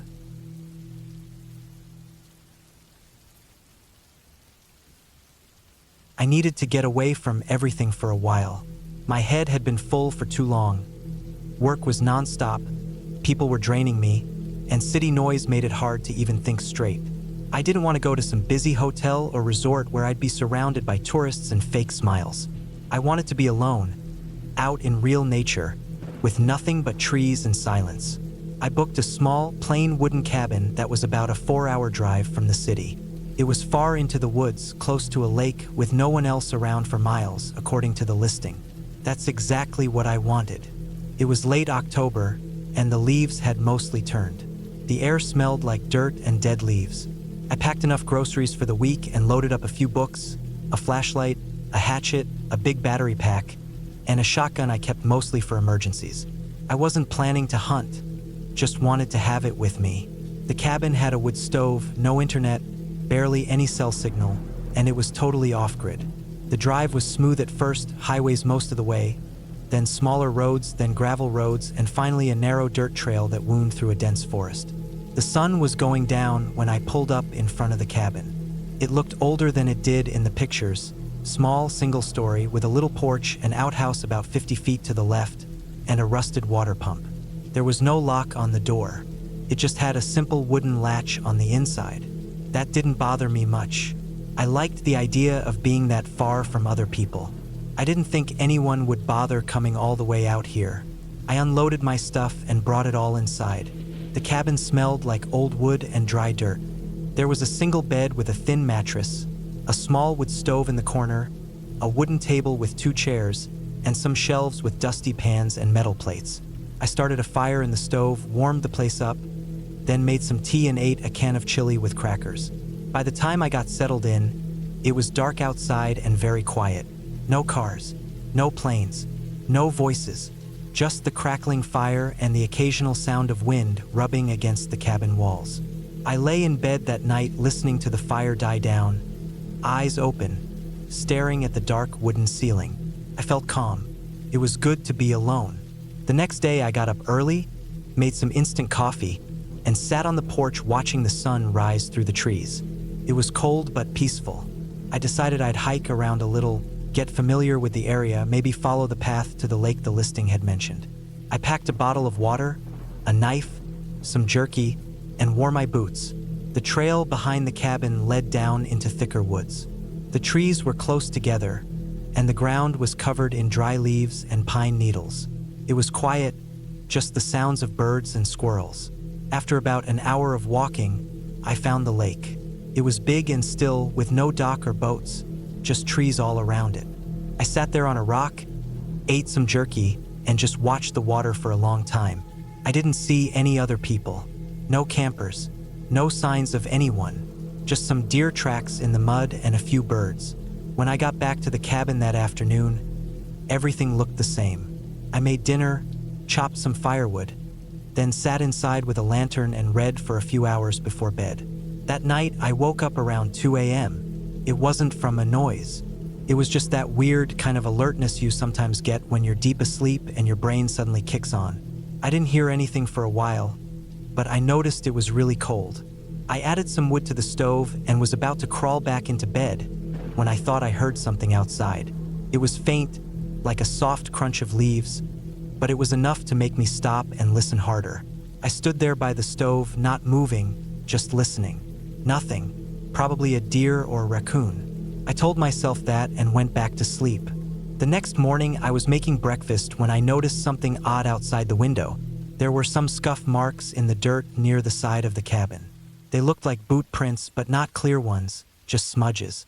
I walked outside to check, thinking maybe I had walked there the day before without realizing. But they weren't mine. Mine were deeper, wider. These ones were narrow and they looked more recent. I bent down and followed them a little. They led from the woods to the side of the cabin, then around the back, then disappeared. I tried to tell myself maybe they were old. Maybe another hiker had been through a while back. But that didn't make sense. The forest floor doesn't keep prints like that for long, especially after wind and leaves. These were fresh, probably from last night. I didn't like that feeling. I told myself I was being paranoid, but I still took my shotgun out and checked to make sure it was loaded. I left it leaned against the table just in case. I didn't go hiking that day. I stayed close, chopped more wood, cleaned the inside of the cabin, checked the shelves and corners. I started thinking about the door latch, how easy it would be for someone to open it from the outside with just a piece of wire or even a stick. It wasn't a real lock. That night, I stacked one of the chairs against the door and put a metal pan on top of it. If the door opened, the chair would fall and the pan would crash to the ground. I lay in bed that night, eyes wide open, shotgun next to me, ears straining in the dark. Around midnight, I heard something. It was faint but not natural. A soft crunch of leaves, then a pause, then again. Someone was walking outside. I held my breath, heart pounding. The footsteps got closer, then stopped, then nothing. I waited like that for nearly an hour, straining to hear anything else, but the sound didn't come back. Eventually I fell asleep, but it wasn't restful.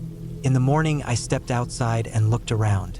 Nothing obvious, but then I saw it, a mark on the window pane. It looked like a smudge, like someone had leaned close and maybe touched the glass with their fingers. I walked over and saw two faint prints, oily and long. Not mine. I hadn't touched the windows.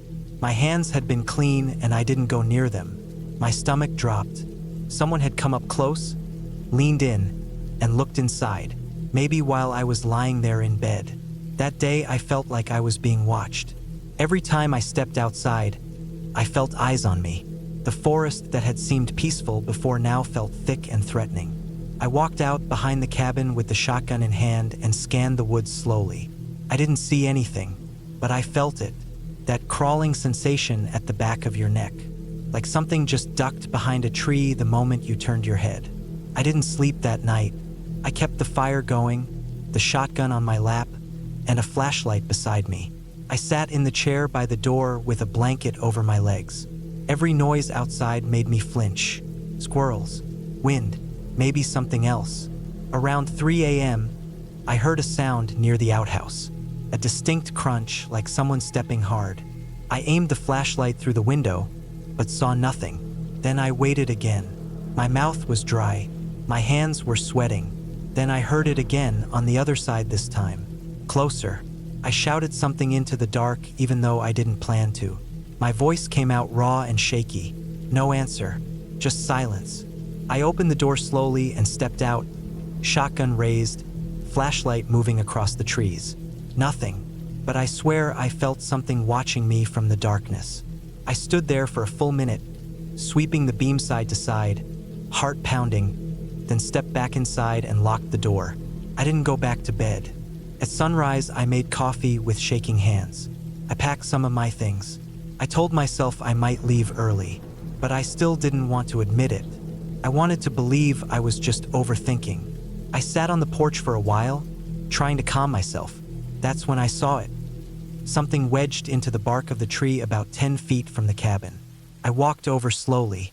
It was a small nail, and stuck on it was a thin piece of string with what looked like a tiny cloth tied to it. It looked like someone had marked that spot. Why? I looked around and realized there were 3 other trees with similar marks around the cabin. It was like someone had set up boundary points or signals. My stomach turned. Someone had been planning something, watching me, marking positions. That was it. I went back inside, packed everything fast, and shoved it all into the truck. I didn't care about the rest of my food or the extra supplies. I just wanted to leave. I checked my shotgun again and kept it on the seat next to me as I backed out and drove down the narrow dirt road. I checked my mirrors every few seconds. I didn't see anyone, but I felt like they were still back there, watching from behind a tree. I didn't relax until I got back to the highway. When I finally reached town, I stopped at a gas station and just sat in the lot for a while. I didn't want to go back to the cabin. I didn't want to report anything either. There wasn't much to report. No name, no face, no direct threat. But I knew what I felt. I knew I wasn't alone out there. To this day, I don't know who it was. A drifter, a hunter, or someone else who had been using that cabin area before I showed up. Maybe they didn't like that I was there. Or maybe they were just watching, waiting, trying to scare me. Whatever the reason, it worked. I haven't gone back since. I don't go that deep into the woods anymore. And every time I hear a branch snap at night, part of me still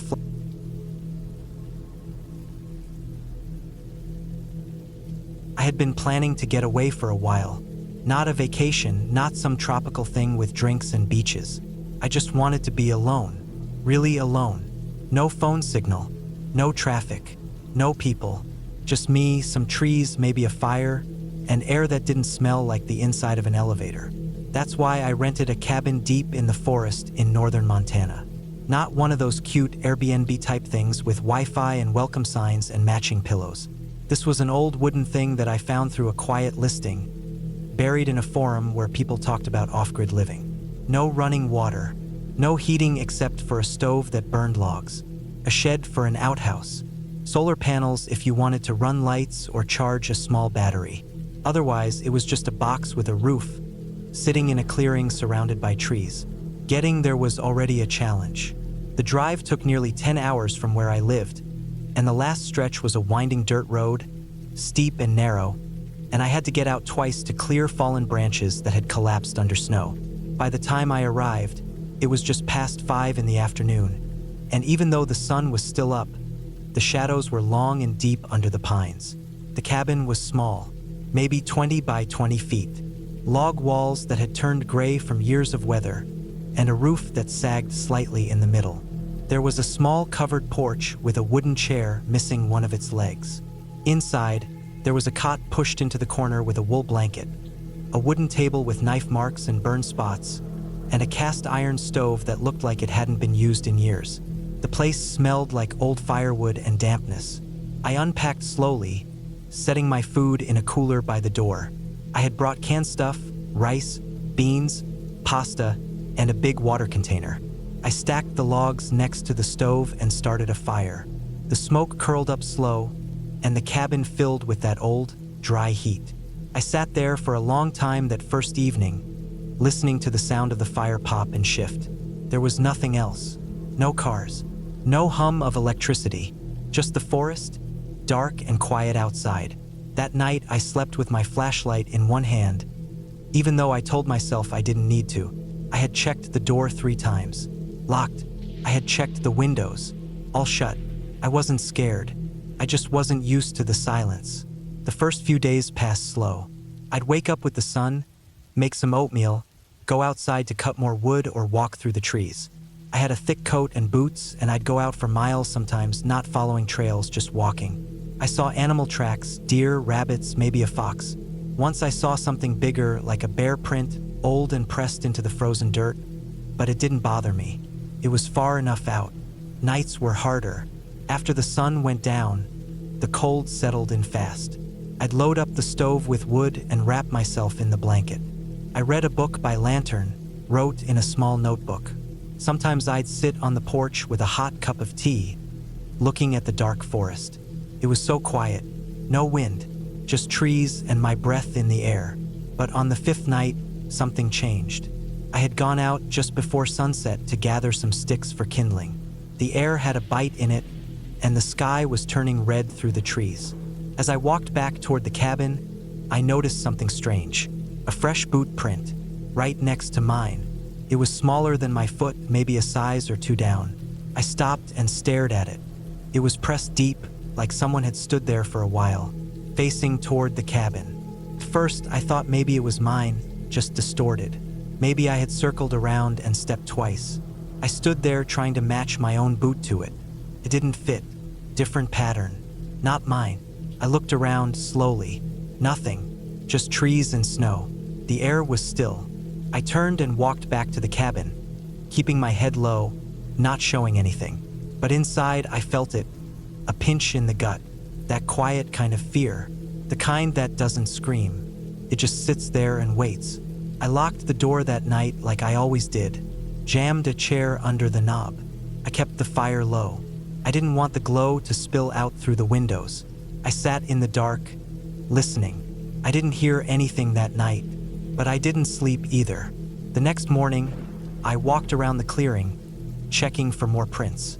I found some, 2 of them, one near the shed, one near the back window, both smaller than mine. I followed them a short way, but they stopped at the edge of the trees, like the person had walked in backward or swept away the rest. It felt deliberate, like someone wanted me to know they'd been there, but not where they went. I stayed close to the cabin that day, kept my axe nearby. I didn't leave the clearing. I thought about leaving, but the road was bad. Snow was falling, and I didn't want to get stuck halfway out. I still had food, and I told myself maybe it was a hunter, lost or curious. But that night, the noise started. It was just after midnight. I had fallen asleep finally, wrapped in my jacket. I heard a soft knock. Not loud, not fast, just slow. 3 taps, then silence. I sat up, heart thudding. I didn't move. I listened, then again. 3 slow knocks, this time on the back wall. I waited. I didn't breathe.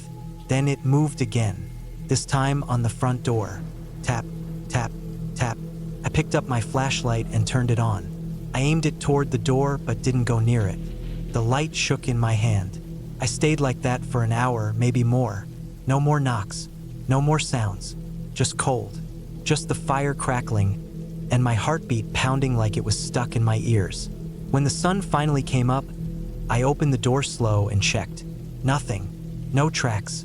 No sign of anyone. Like it hadn't happened. But I knew it had. That day, I made the decision to leave. I packed most of my food, wrapped my sleeping bag, and put everything near the door. I checked the road on foot. It was passable, but the snow was deeper. I'd need to drive careful. I planned to leave the next morning. Just one more night. I didn't sleep that last night. The knocking didn't come back, but something else did. Around 3 in the morning, I heard movement. Outside, footsteps in the snow. Slow, crunch, pause, crunch, closer, then nothing, then a rustle right under the window. I sat there in the dark, holding the axe in both hands. Then I heard it, a breath, right outside the window, slow, foggy against the glass.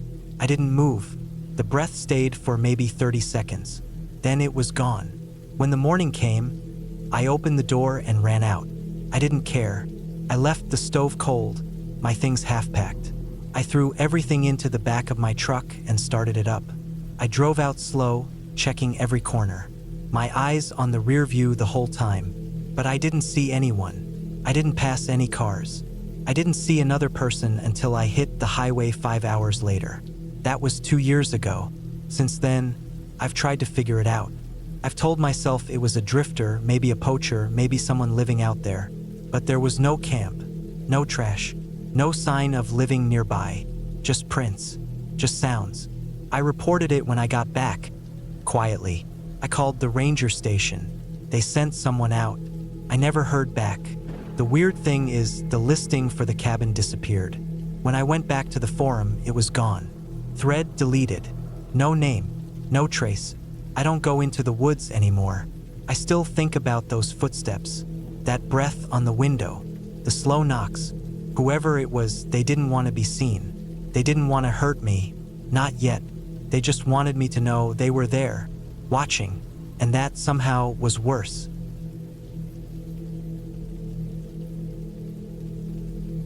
I never used to be afraid of being alone. In fact, I used to enjoy it. I found peace in silence, comfort in stillness, and some kind of reset when everything around me slowed down. That's why I booked a full week in a cabin deep in the woods of British Columbia. No phone signal, no internet, no people. Just trees, a lake, and quiet. That's all I wanted. The cabin itself was about a 2-hour drive from the last gas station. I filled up there, grabbed a few extra supplies like bottled water and some granola bars, then took the dirt road that led off the highway. It twisted through dense forest, climbing up slowly until the trees started getting taller and the light more filtered. I had printed directions since I knew there wouldn't be signal out there. No GPS, just a rough idea of turns and landmarks.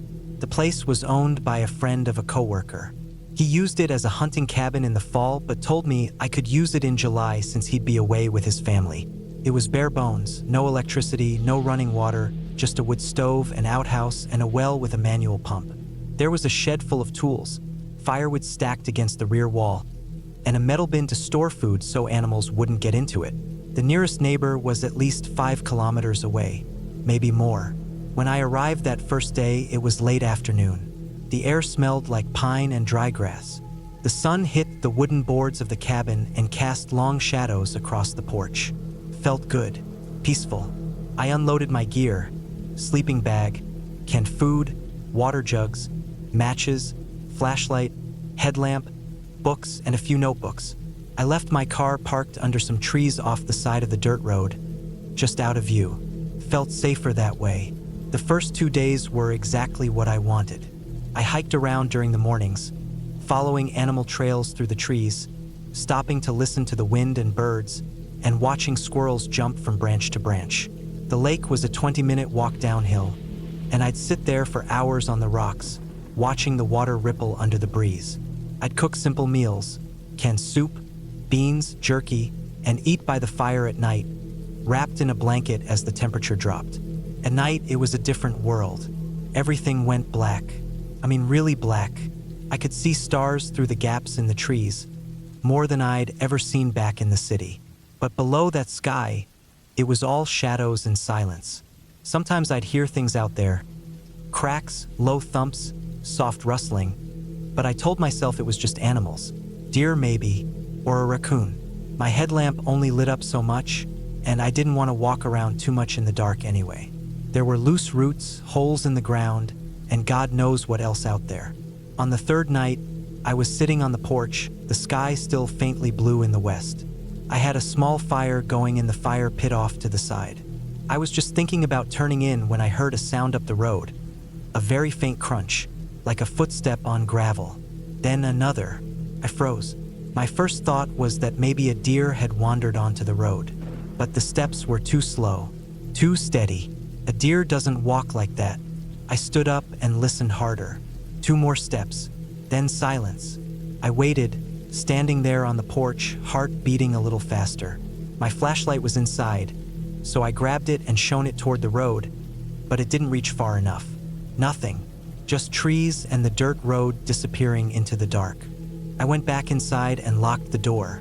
There wasn't much of a lock, just a wooden latch, but it gave me some peace of mind. I turned on my headlamp and sat there on the edge of the bed for a long time, just listening. I told myself it could have been anything. Maybe an animal, maybe a branch falling. I was tired, that's all. The next morning, I walked up the road. There were faint marks in the dirt. They weren't hoof prints. They weren't paw prints either. They looked like boot tracks. One set moving slowly down the road, right toward the cabin. They stopped about 20 meters from the porch. I looked around, scanning the trees. Nothing moved. No wind. No sound. I felt that cold tightness in my stomach, like something was off. My skin prickled under my shirt. I crouched down and looked closer. The prints weren't very deep, but they were clear. Someone had been there, but why stop and turn around?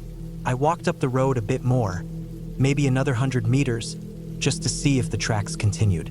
They didn't. Nothing. No more footprints. No tire marks. Nothing disturbed. It was like someone had just come halfway down the road, then disappeared. That night, I barely slept. I kept the fire going until nearly midnight, then let it die out. I lay in my sleeping bag, headlamp within arm's reach, flashlight under the blanket with me. I kept listening. Every small sound made me flinch. Around 2 a.m., I heard it again. Crunch, crunch, crunch. Slow, steady steps on gravel. I didn't move. I held my breath. The steps got closer, then stopped. Just silence. I reached slowly for the flashlight and turned it on. I aimed it at the window beside the bed, but the curtains were shut. I didn't want to open them. I didn't want to see what might be out there. After maybe 5 minutes, I heard the steps again. Fainter this time. Moving away. I waited until sunrise before I dared open the door. I walked out onto the porch and down the steps, heart thudding. I looked around. Nothing. I followed the dirt road. The same boot prints were there again, slightly deeper this time. They stopped even closer, maybe 10 meters from the cabin, and turned around. Still just one set. I thought about leaving, packing up and driving out, but I convinced myself that it was probably a hunter or some hiker who didn't know the cabin was occupied. Maybe they were just curious. Maybe they saw the smoke from the chimney and didn't want to bother me. Still, I didn't hike that day. I stayed close to the cabin, splitting wood, filling water, keeping my mind occupied. I built a bigger fire that night. I sat closer to the road. I wanted whoever it was to see me, to know I was awake, watching. Nothing happened that night, but on the 5th day, things got worse. I woke up to find the door to the shed open. I had locked it with a chain the day I arrived. I checked it every day out of habit. The lock was lying in the dirt, open but not broken, just open. Inside the shed, things had been moved. An axe was missing. A coil of rope was gone too. A hammer that had been hanging on a hook was now on the floor. I felt sick when I saw that. I backed out slowly and shut the shed door.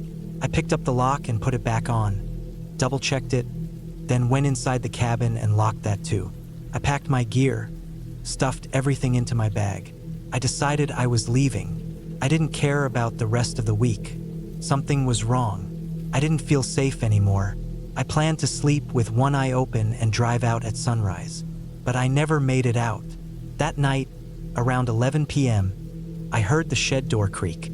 I had left the window in the cabin cracked open a bit to let in air, and through it I heard the hinges moan. Then a soft thud. Another. Footsteps. I shut the window quietly and killed the lantern. Everything inside was pitch dark. I crouched behind the table and waited. The footsteps moved toward the cabin. They were slow, deliberate. Then they stopped right outside the door.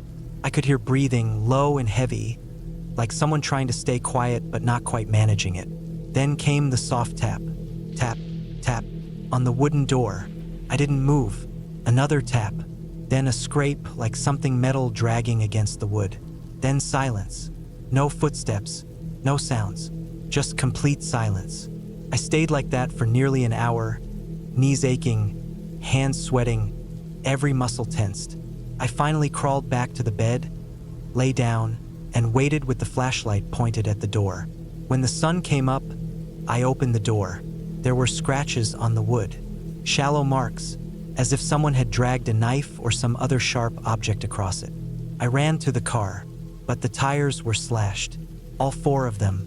I stood there staring at them, heart racing. My breathing turned shallow. I checked the rest of the car. The windows were intact. Nothing else seemed touched, just the tires, deliberately cut. I was stuck. No phone, no signal, no way to drive out. I checked the food bin intact.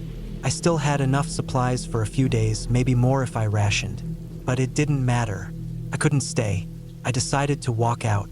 I stuffed my bag with what I could: water, granola, a knife, flashlight, spare batteries, and started down the dirt road.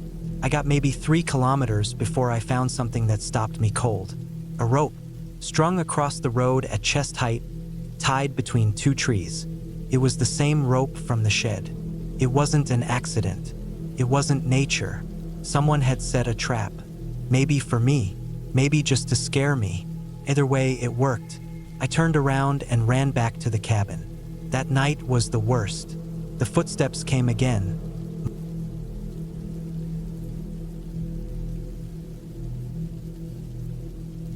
I had rented that old hunting cabin for a full week in early November. The man I got it from lived in the nearest town about 30 miles away, and he gave me the key in person when I passed through.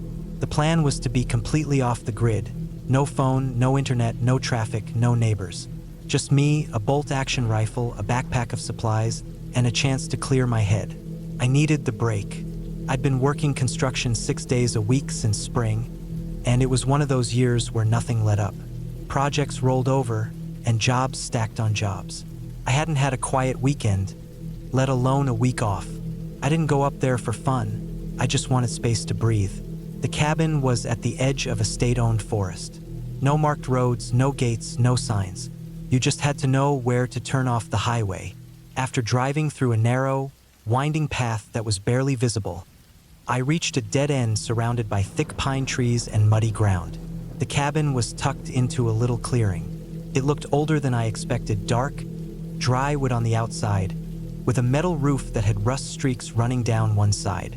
A small porch in front held 2 broken chairs. No lights, no power lines, no vehicles. It was just one room.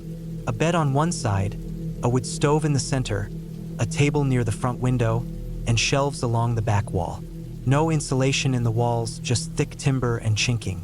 There was a single propane lamp and a big cooler the owner had left me filled with blocks of ice and some canned food. The water was from a metal pump outside, cold and slow, but clean enough. A small outhouse stood behind the trees maybe 30 feet away. I got there around 3 p.m.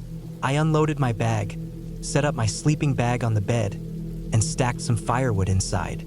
I had brought everything I needed: dry food, batteries, thick wool clothes, a heavy coat, a hunting knife, and my old .30-06 rifle with a clean scope. I checked it twice, just like I always do. By 5 p.m., it was already dim outside. That's what happens that time of year. The sky goes gray, the air gets quiet, and things start to look darker than they are. I wasn't scared. I grew up in the mountains. I'd spent weeks alone in places much more remote than that. Still, I locked the door out of habit. It didn't really matter. The lock was an old twist knob, and the door could be kicked in with one hard boot. But it made me feel better. That first night was still and cold. I sat at the table and ate beef jerky with a bag of trail mix, reading a paperback book by lamplight. I could hear the wind brushing through the trees. At times, I heard branches snapping, but nothing unusual. Animals moved around up there, deer, raccoons, maybe even a bear passing by. It was normal. I didn't sleep much, not because I was scared, but because I wasn't used to how quiet it was. Even when I'd gone hunting before, I always went with someone, my brother or a friend. Alone, in dead silence, your ears start picking up everything. The stove ticking, the creak of wood expanding, the sound of your own heartbeat. It's strange how loud that can be when there's no background noise. I stayed up past midnight, reading and trying to ignore it. The next morning was clear and frosty. I walked out into the woods early, heading northeast with my rifle and binoculars. The forest was thick in that direction, and the ground was uneven, full of small hills, gullies, and overgrown brush. I found some old deer tracks, but they weren't fresh. I followed a dry creek bed for a while, then stopped and listened.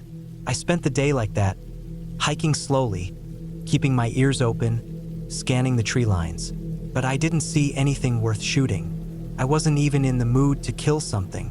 I just wanted to be outside. It wasn't until I was walking back around for PM that I noticed something that didn't feel right. There were boot prints, not mine. They weren't fresh, but they were clear. Someone had walked through the creek bed I had just followed, but going the opposite direction. The stride was long, the heel prints deep. It wasn't a small person. I stood over one of them for maybe a full minute trying to make sense of it. I hadn't passed anyone. I hadn't heard anyone. I hadn't seen any parked vehicles or campfires. This wasn't the kind of place people just wandered into. I told myself it didn't matter. Could have been days old. Could have been someone else scouting. Could have been a local hunter. I kept walking, but when I got back to the cabin, something felt different. The door was still locked, but the folding chair I'd left on the porch was moved. It had been leaning against the wall. Now it was at the edge of the porch. Maybe the wind moved it. Maybe I bumped it on the way out, but it stayed in my head all night. I barely slept. The next morning, I stayed closer to the cabin. I sat behind the tree lean on a hill and watched the clearing for hours. Nothing happened. Around noon, I hiked a small loop around the area, maybe a half mile. That's when I found something that really made me stop. There was a piece of rope tied around one of the tree trunks. Not an old rope, not something left behind. It was bright green nylon like paracord, tied in a tight knot at waist height. No markings, no sign of gear, just the rope. Fresh. I untied it and kept it. I didn't like the way it looked. It wasn't marking a trail. It wasn't attached to anything. It felt like someone had been waiting there. When I got back, I checked the area around the cabin more carefully. I walked the whole edge of the clearing, checking for more prints, more rope, anything. That's when I found the second thing. A cigarette butt pressed into the dirt behind a stump about 20 feet from the cabin. I don't smoke. I didn't panic, but I loaded my rifle, I locked the door, and I sat inside with my back to the wall for the rest of the afternoon. I didn't read. I didn't eat much.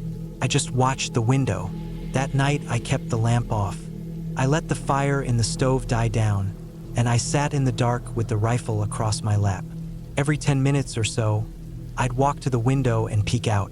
Around 2 a.m., I saw something. Movement, just barely. A shape low to the ground, maybe 30 yards into the woods.